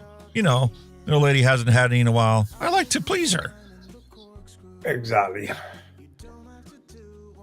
Meanwhile, going back to our historical content, on August 1st of 1981 was the very first day of MTV. I want my MTV.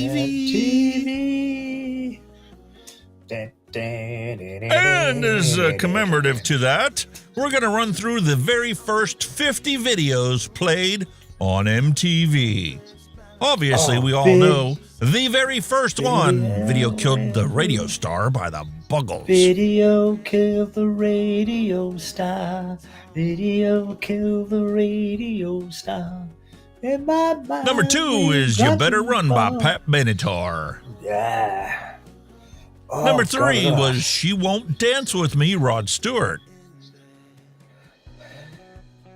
You Bet, The Who. When I say I love you, you say you better. You better, you better, you better. Yeah. Oh, I love that song. Yeah. Little Susie's Up on the Top. Up on the up. On the up. Oh. Little Susie's on the up. PhD? I don't know that one. No. But now that one. God used to grind on me, that one. It's so funny how we don't talk anymore. Oh, I do remember that. Oh, Cliff Richard. God. Followed by Brass and Pocket Pretenders. Oh, Time Pretenders, Heals yeah. Todd Rundgren. Take It on the Run. REO Speedwagon. Take it on the run, baby. If that's the way you want it, baby, then I don't want you around. Yeah, I remember that one. Number 10, Rockin' the Paradise Sticks. Number 11, wow. When Things Go Wrong, Robin Lane Chartbusters. Number 12, History Never Repeats, Split Ends. Split Ends. Number 13, Hold On Loosely, 38 Special. Then Just You and Me, April Wine. Sailing by Rod Stewart. Iron Maiden by Iron Maiden, yeah. Iron Maiden. REO Speedwagon's next with Keep On Loving You. Another classic. Gonna keep on loving you, 'cause it's the only thing I wanna do. Diddle-diddle-diddle-diddle. Yep. Michael Sorry. Johnson, Bluer Than Blue. Pretenders, Message of Love. Lee Ritenour, Mr. Briefcase. The Cars, Double Life. Phil Collins, In the Air Tonight. I can Looking for feel it Clues, coming, Robert Palmer. Yeah, tonight. Hold on. Remember that? I love it. I love it. I'm still learning how to so classic. control the reverb settings to get stuff to sound like that. Wow. Too Late Shoes. Stop Dragging My Heart Around. Stevie Nicks and Tom Petty. Stevie Nicks, Tom Petty. Oh, if that was you awesome. want my body and you think I'm sexy, come on, sugar, let me know. Wow. Rod Stewart. Rupert Hine follows in number 27 with Surface Tension. Baker Street. Then Split Ends comes in number 28, one step ahead.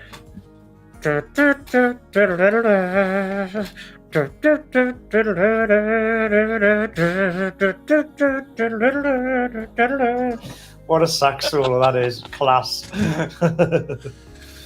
Jerry Rafferty, Baker Street comes in at number 29, and up at number 30, the 30th video on the first day of MTV is I'm Gonna Follow You, Pat Benatar. Pat Benatar. I used to like Pat Benatar. Brilliant. Good singer. Oh, yeah. Number 31 is Savannah Nights by Tom Johnson, followed by Lucille, Rockestra, and Styx, The Best of Times, number 33. Wow. Then Carly Simon, Vengeance, Iron Maiden, Wrathchild. I Want to Be a Lifeguard, Blotto. Number 37, Rod Stewart at Passion. Elvis Costello's Oliver's Army. Oliver's Army is here to stay. Oliver's Army are on their way. And I would rather be anywhere else than here today. I love it. Number 39, REO Speedwagon, Don't Let Him Go. Followed number 40 by Remote Control. From the Silencers, Angel of the Morning, Juice Newton. Wow. Little Sisters, Rock Pile with Robert Plant. Boot Camp, sung Hold On to the Night. Number 44, Cliff Richard's Dreamin'. Number 45, Lee Ritenour, Is It You? Number 46, Fleetwood Mac with Tusk. Number 47, Michael Stanley Band, He Can't Love You. Number 48, REO Speedwagon returns with Tough Guys. Number 49, Blondie's Rapture. Yes. And the 50th song on the first premiere of MTV, Don't Let Go of the Coat by The Who. Yeah. Classics. Brilliant.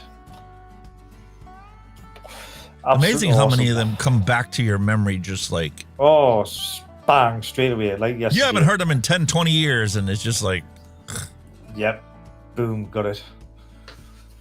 Meanwhile, you were always wondering, you know, now that we've got cell phones that like keep track of everybody's numbers, you don't have to memorize, you know, cell phone numbers. Well, that's what happened to all those memories. They took up long-term memory residence where you used to keep your cell phones of all your friends and family. Classics. Brilliant, brilliant, brilliant stuff. Howard the Duck was also released in theaters 8/1/1986. Howard the Duck, Jesus Christ. Also a memory from the 80s. How many of y'all remember English leather aftershave and cologne? Trust that you do want to remember that. It was fucking awful. Yeah, that's why ladies' kryptonite in the 80s was polo. Yeah. You actually smell like leather, an old leather shoe. All right, how many out there, any of you, can you identify what this movie is? Who are these two freaking characters? Who are these two Canadians? Face is familiar, but who's he again? Him on the right in the blue, his face is very familiar. Come on. What the fuck was that? Nah, you've got it, I think. Somebody said Bob and Doug. Can't say I've seen it, like, but he looks familiar, that bloody guy on the right.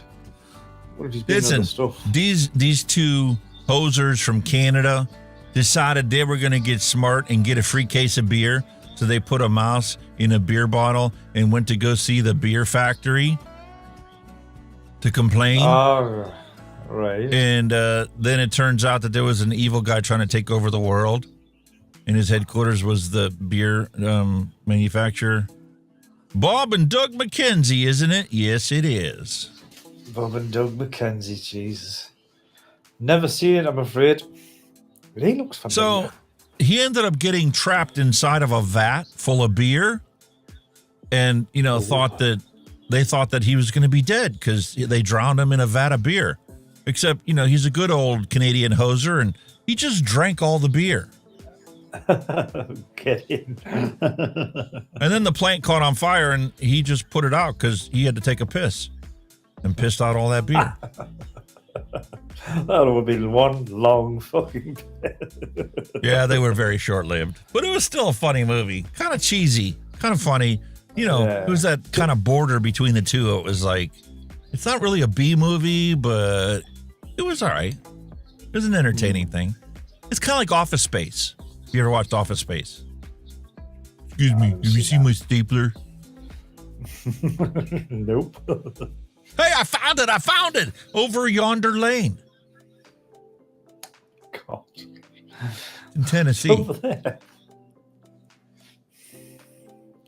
Nothing to see here, folks. Nothing to see. Don't pay attention to any flight tracking software out there, anything you might see on there.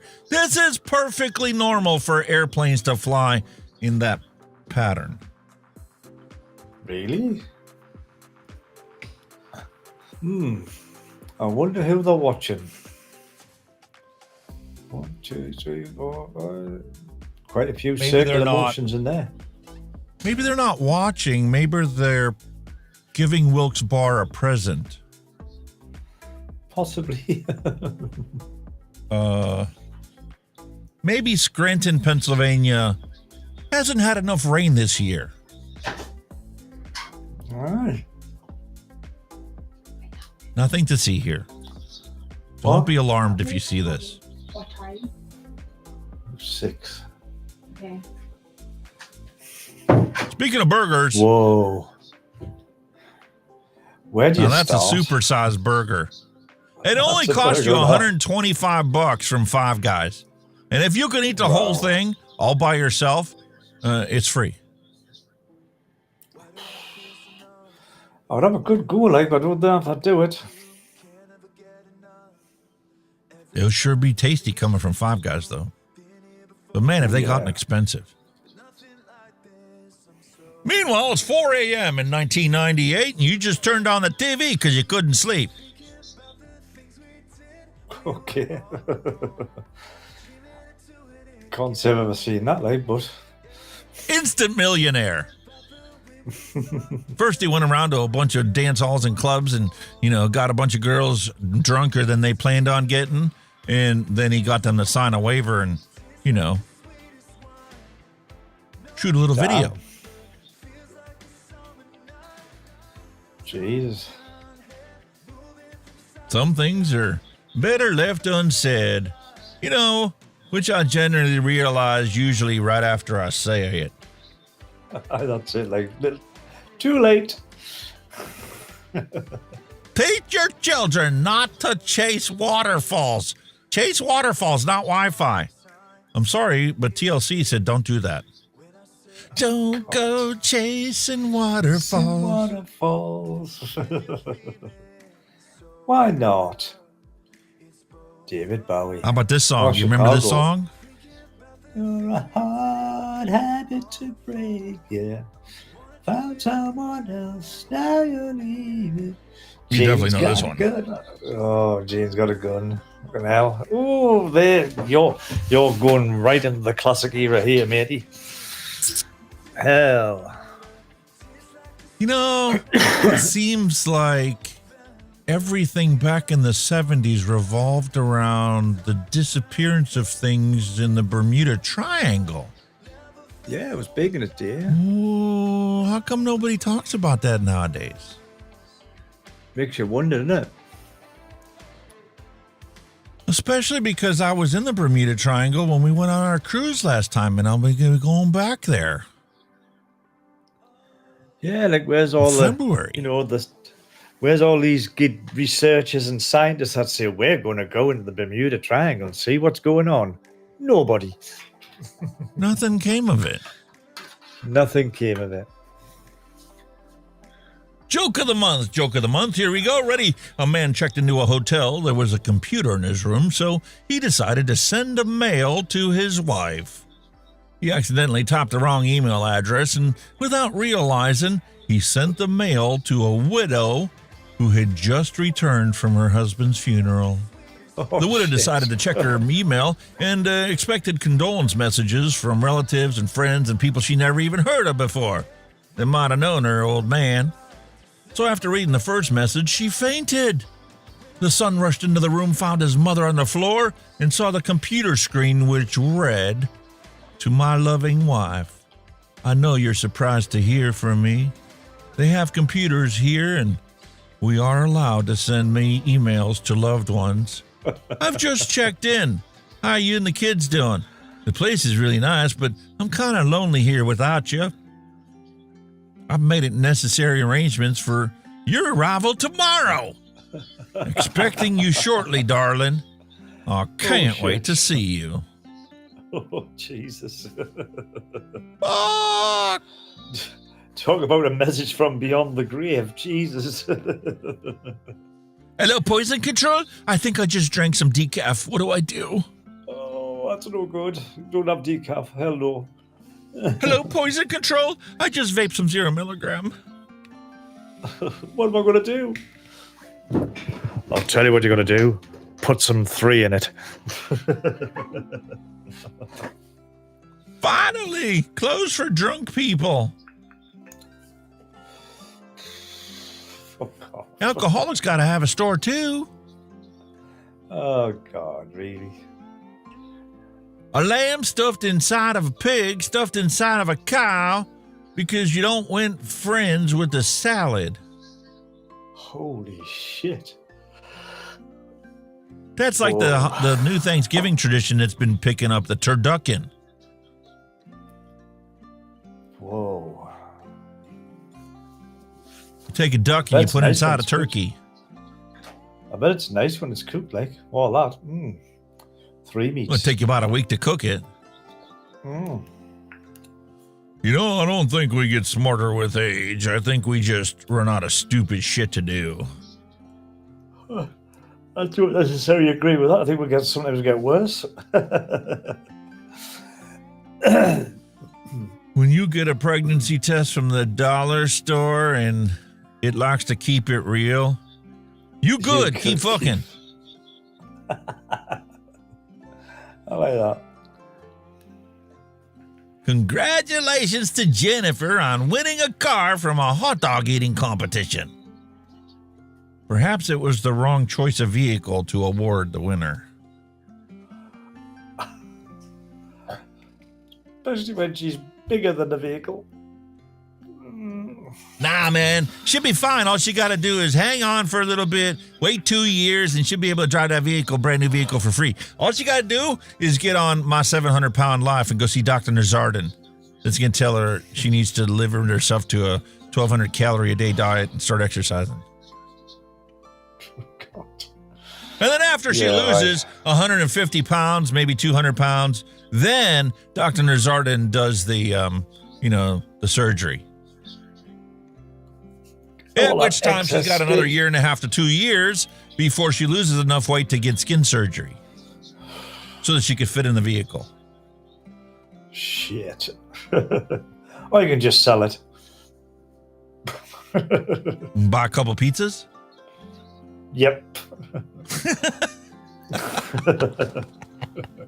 Hey, I called my coochie the lotto because men are lucky to hit it. I thought you called it the lotto because you can't stop scratching it.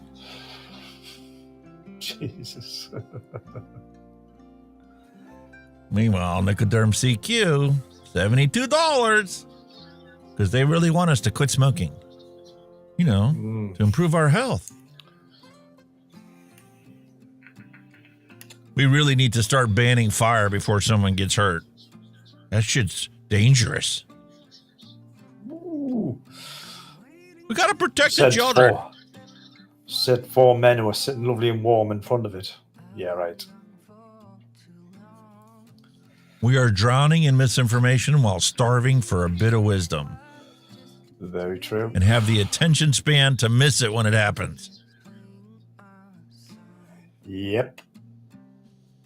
I baked you some shut the fuck up cakes. I want some. Oh my God, you should watch Friends. It is so funny. Yeah, me watching Friends. Yeah, totally amused. That was funny. Satire is meant to ridicule power. If you are laughing at people who are hurting, it's not satire. It's called bullying, you fucking douchebag. Terry Pratchett. Brilliant writer. Logic will get you from A to B. Imagination will take you everywhere. Ironically, from the most intelligent human being of our century, Albert Einstein. Yep. I'll never trust what's in Hamburger Helper until they find the fifth finger that's supposed to be on that glove. Yeah, I'm just, what the fuck? You lost a finger? I think that's just disgusting. Hamburger Helper. Sad thing is, I used to make the Hamburger Helper stroganoff for my kids when they were young. Wow. Really vile. It was affordable. As a single dad, it was the only thing I could afford. Simple meals like that. Encore, Salisbury steak. Meanwhile, reality is they walk among us today. The certifiably ignorant. That was just so You put a dolly in a shopping cart? Oh dear. I almost had a heart attack the other day until I realized that's just the neighbor's dog. Oh fucking hell. I can understand why, like. Quentin Shit. Combs like, I have that once a week for supper. I did too, mate. Then I got married. I found a good woman that knows how to cook from scratch, and I've doubled my size. Thing of the past. You might be picking the healthier option. Were you ever sent here? And if you were, what was the reason you got sent to the principal's office? Playing truant from school quite a bit.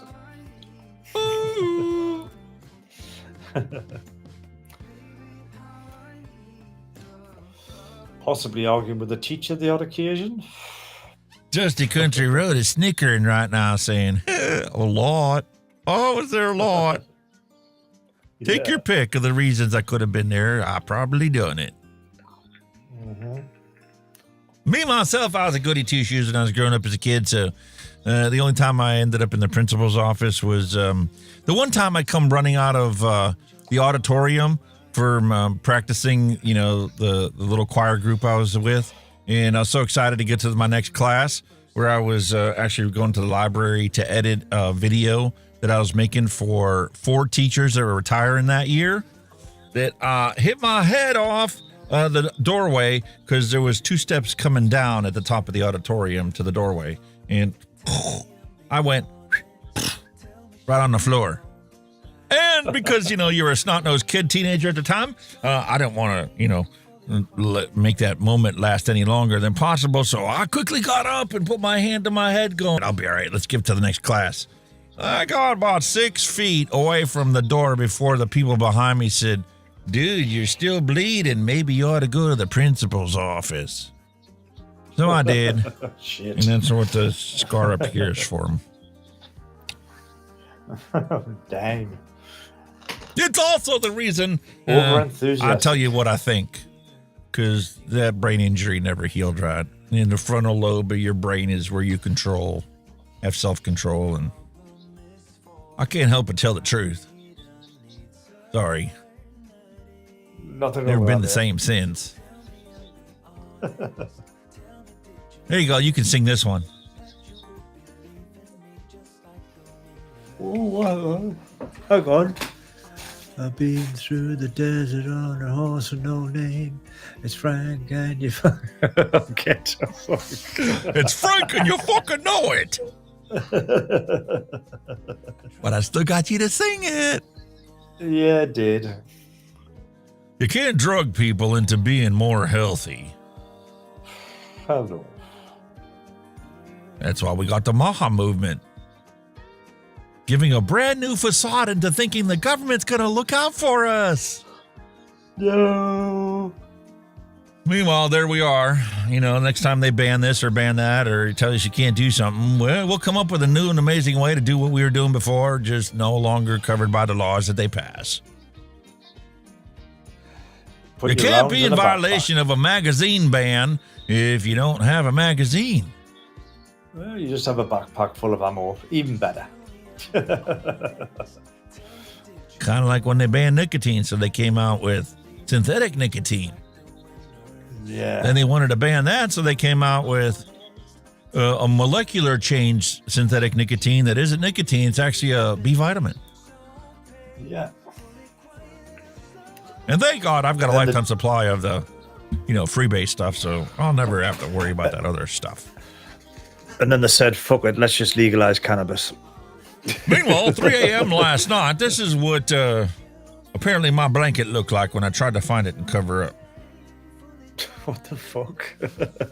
Oh, you were the ones that wrestle in bed with your blanket. Come here. Well, I'm trying to find the long side to cover my feet. Yep. We know that one. When you are no longer friends with someone, respect the secrets they shared with you. It's called integrity. Very right.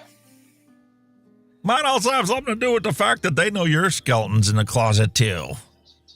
Well, there's And that once as the well, war isn't starts, all that's left is casualties. there? Yep. Speaking of casualties of war, or politics in this case, remember how we made fun of the orange guy, you know, because he seemed to be really infatuated with his daughter?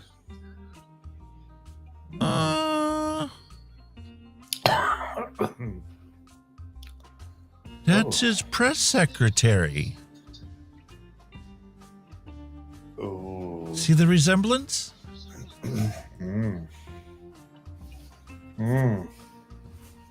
That's fucking creepy.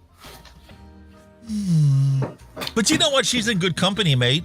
Because she's in the same boat you and me and our wives are. Married to a man, a full drinking age, older than her. Fair enough. I don't know if that'll work. Hot as balls out.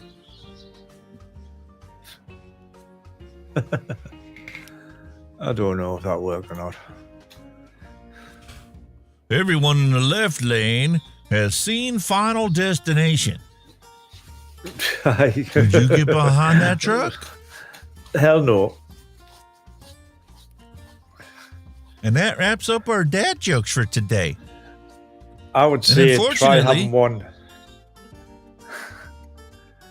Unfortunately, we've already hit the 4-hour mark. Fucking hell, really? Shit. Where'd that go? Damn. No retro vape? No DIY random recipe mixing? Not sure the doggy pics. I'll put some pet pics in. We still got pet pics. We'll do pet pics.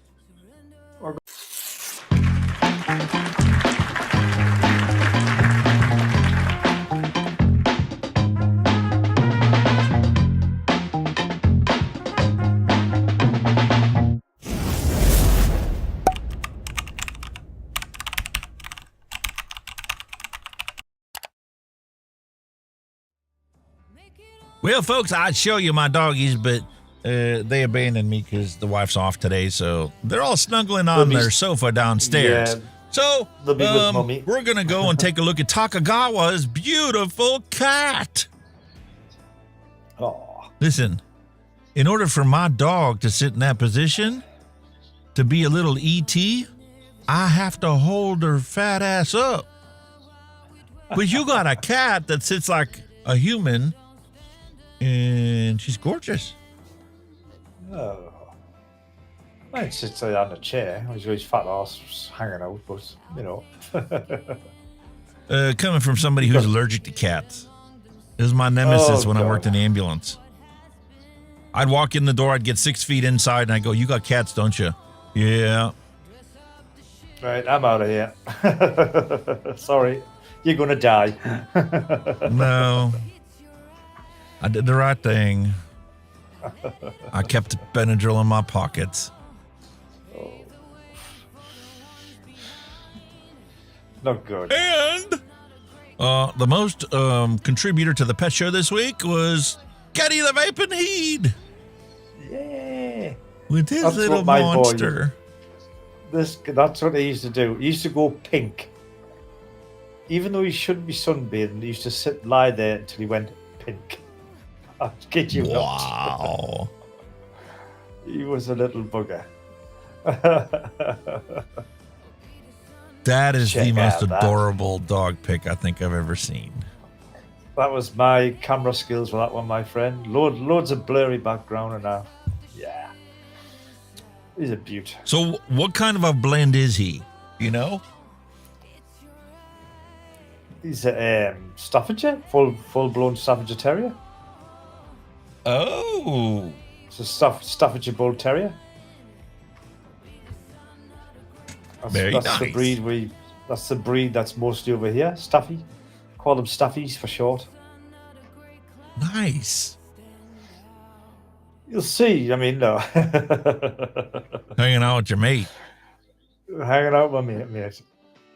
He's a bella. Loved him. Boy, is he happy there. Oh, he was always like that. He's always smiling. Very, very happy dog. I don't know. You almost had like human characters. You sit there and smile. Oh, he was weird. Brilliant. Lucy's the same way, but she's nut job. She'll go crazy for no reason. Just go running after her toys and pick it up and fling it across the room. She has no fucks given. No more fucks to give. You see there, he's a bull breed. That's when he had his harness on. He was a tank. I like it. He was a tank. Who's the tadpole behind him? That will be, I think that's Owen when he was a little baby boy. My little Owen.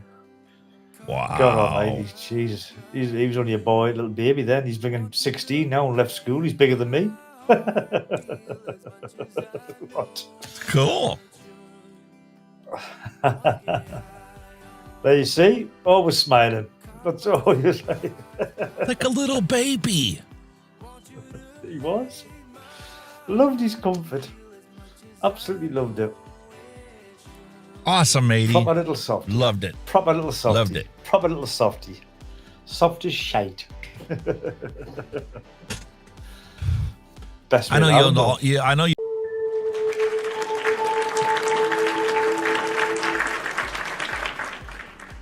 Sorry. What on earth you doing? What happened there? What's going on? It didn't switch. How did that get broken? All right, hold on.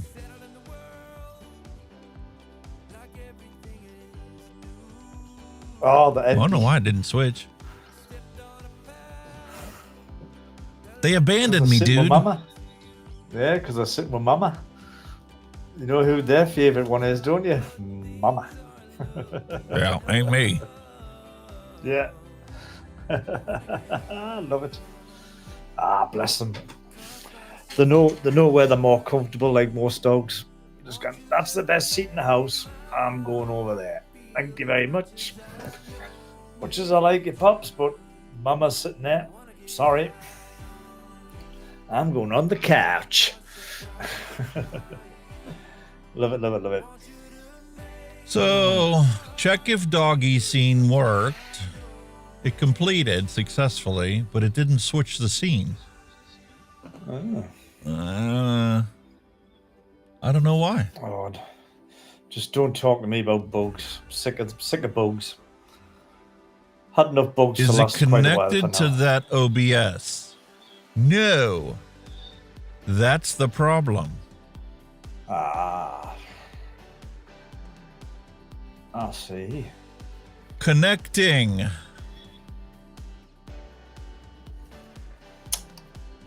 Edit. No good, that one.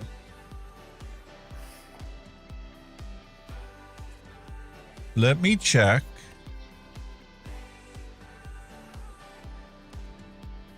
WebSocket server.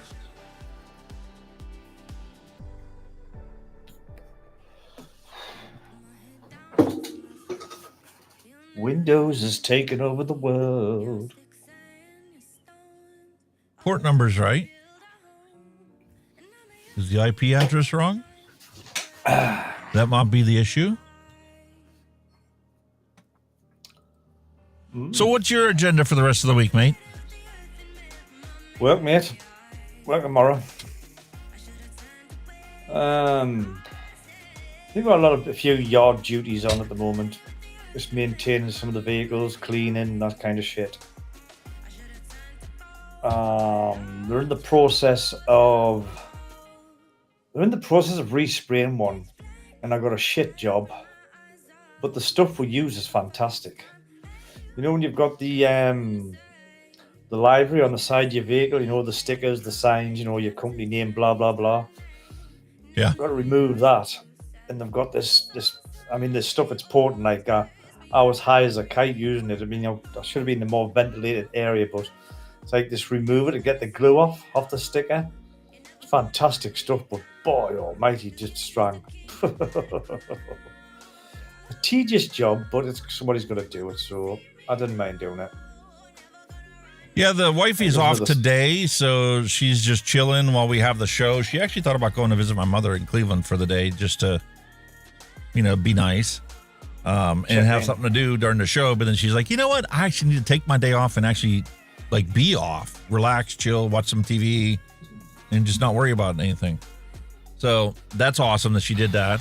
And Thursday's her next day off, so I won't be doing any video editing or any of that kind of stuff Thursday. I need to put the other strut in. I changed the driver's side because it had the bad bearing. I got to change the passenger side one. And I need to put the new valve cover on so that she doesn't get oil in her air cleaner. I certainly do, Neil.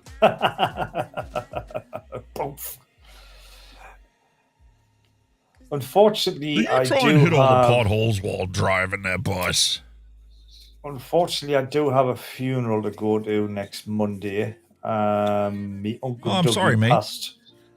My uncle Dougie passed away last week, but it was kind of expected. He's in a home at the moment. He did have Alzheimer's, so he was on his way out. So but he passed away Wednesday passed away, so the funeral's Monday. But he's not suffering anymore, so that's the main thing. Where the doggies? It worked. Mine still don't work yet. It worked. Somehow when that one computer came back on, it got a new IP address. Didn't keep it. None of my shit works. Hang on, I think, does that one still work? Yeah. That one works. That one still work. That one works. Whoa, that's hot. I've got another one. This sums me up, this. PC's fucked.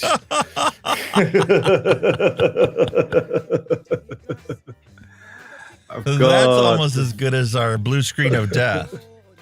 Yeah. Vintage, yeah. Definitely got that. The vintage one's working again. I've got another Be Right Back with the vintage music. Yeah, except you need to fix your audio chain because going straight from your microphone to Ninja, I don't hear any sounds from your computer. That's what I'm saying. I need to sort that out because I've got... And then, number one, create a backup of Potato so you can restore it. And a text file where you write down the settings for each of your pieces of software and where you're sending that to. Definitely needed doing. Like I said, I've got... Unfortunately, there's no way to restore the Windows audio settings that it keeps changing on its own. I can hear them, but I don't think you can. Nope, because it's coming straight from your microphone. And the other one, I don't know if they're working either yet because I've still never figured them out. Hang on. I've got them. I've got some sounds. Obviously, they're not working. I can hear them, but obviously you lot can't. Knock it off! It's stuff I need to figure. It's stuff I need to figure out. It's stuff I need to figure out still. Fantastic. See, I don't want to answer it's me rooting that's wrong. And now for a fact it's me rooting. And now for a fact it is. I haven't got the rooting right. This is Microsoft. This isn't Donald. This is Microsoft telling you a message. Are you ready? I just want them to suffer. Yeah. Microsoft telling you and me just suffer. I mean, I've only just quickly put them together the last couple of days, but I've still got to iron out a few bits of shit. Figure out how to get it going again properly. Holy shit. I need to go and check the volume level of all these sound effects. It's been a while since I did it. That was another problem I had ran into is when I did the recording on it, it was so bloody loud. I legit had to turn anywhere from 3 to 6 decibels down when I did my video this last time around, just to make it all relatively the same sound. It was horrible.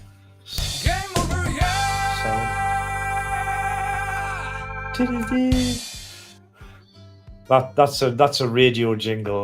That's a classic radio jingle. I have a whole ton of sound effects that I need to incorporate in the chat commands for you guys out there.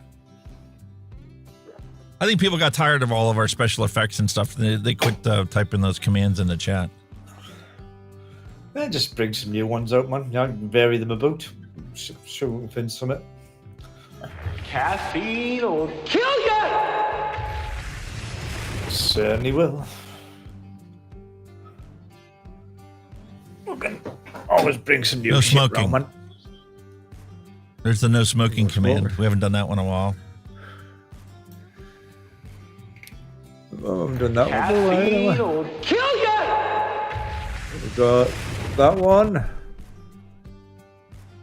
The ash flavour.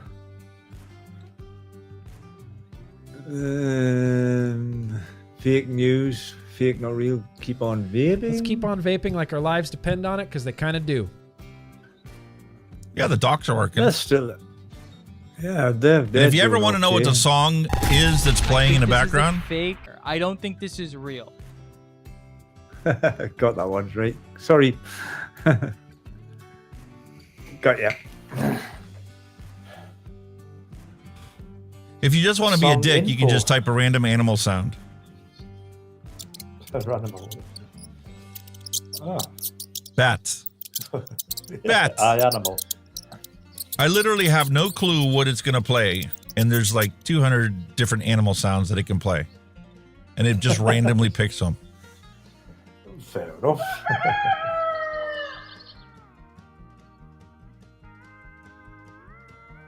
A cockerel. Random cockerel. Oh, there you go. Somebody's still enjoying them. They're still working. Why are people using them? Well, the most common reason cited in surveys among adults is that they're a safer alternative to cigarettes. They are. You stupid man. Thing I've ever seen in my entire life. That is beautiful. So if I get done with the work on the wife's car on Thursday, and I finish off these 2 videos that I've recorded and just need to edit and upload, then I'm going to get back to working on the special effects that we have here. And hopefully, if I get it done, I'll get the audio chain set up for it, and I'll give out the new phone number for Hunky Vape. Cool. So you guys can call into the show and have an actual real conversation, not just have to type messages and questions in the chat. I'll be glad just to get mine working. You've had it working. We've talked about this before. You have to have backups of all your backups. And then you have to make the initial backup and keep it updated based on your changes. And write down the stuff that you like forget, because you never have to deal with it, because Windows is going to change it and there's no way to reset it or back it up. Yep. Well, I've kind of got most of that stuff. So that's what Windows does. You right? got back on track real quick today from starting from a fresh install of Windows, fresh install of OBS. You knew what you needed to do. You were just missing a couple URLs and the time to sort it all out.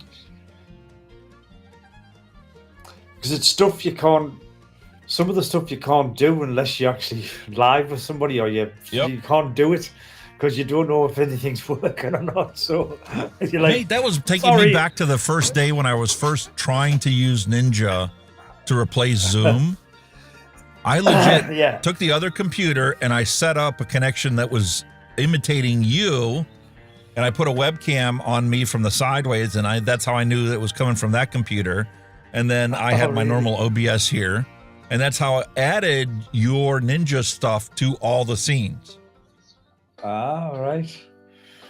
And then that next week, I sent you the link, you connected in, and you were connected, not the table computer, so everything just worked. There's only a handful of things to tweak that needed changed. Like your compressor. Yeah. When you talk, there's a compressor that kicks in that knocks down the music a little bit while you're talking. Yeah. Yeah, I just don't know why that's fucked up. I don't know why that software's gone all dollally. It's saying everything's here, but when you open it, it's saying plug your device in. I'm like, well, it's in. What do you want to do? You might have to unplug it, restart your computer, and then once it's fully up and running and everything's working, then plug it back in so that the thing can recognize it as a new device. But we are at the 4.5 hour mark. It is a summertime show, so we're going to stick to our guns and not go to 5 hours until we get to the fall, and we can go back to our normal noon time. The horrible dark nights coming over here in the UK. Oh, God. And then people actually need to be inside watching a show instead of outside enjoying the beautiful weather. The doom and gloom of winter. Some people love it, some people hate it. You know what I mean? My apologies for not having a retro vape and not having, the random recipe mixing, but, we had a crap ton of uploads this week for the dad jokes and Discord server and hand checks, so it takes some time to go through that. Yeah. And still had a great time. We're not dissing it. Keep them coming, keep them coming, that's the way to do it. Yeah, I love it. Because this is supposed to be a mixing and chilling show, but, if we don't do mixing every week, so be it. We're still chilling and having conversation and passing the time and enjoying ourselves. Exactly. That's what it's all about. Doesn't have to be about everything and everything. So my wish is always peace, love, and a hunky vape to end cigarette combustion. We'll be back same time, same place next week. You all have a fantastic week ahead, and leave it with my mate. As always, thank you very much, boys and girls in chat, for joining us. Absolutely love it when you come here. My apologies of early on for fucking around. Like I said, I've had a bit of a computer nightmare the last couple of days, but hopefully we'll be back on track soon. As always, remember, you know the story by now. Discord, put all your wonderful hand checks and pet pics, dad jokes, all that stuff in there. Also catch Alex. He's on Facebook, he's on Twitter, he's on Bumble, he's everywhere. If you can't find him, something seriously wrong with you. And as always, please hit that like button on the way out. And if you're watching on replay, do the same. Appreciate it. So as always, I've been Kenny the Vape and Heed. You all stay safe, vape safe. We'll see you all soon next week. Bye-bye. Thanks for listening. We'll be back next week again for a fresh round.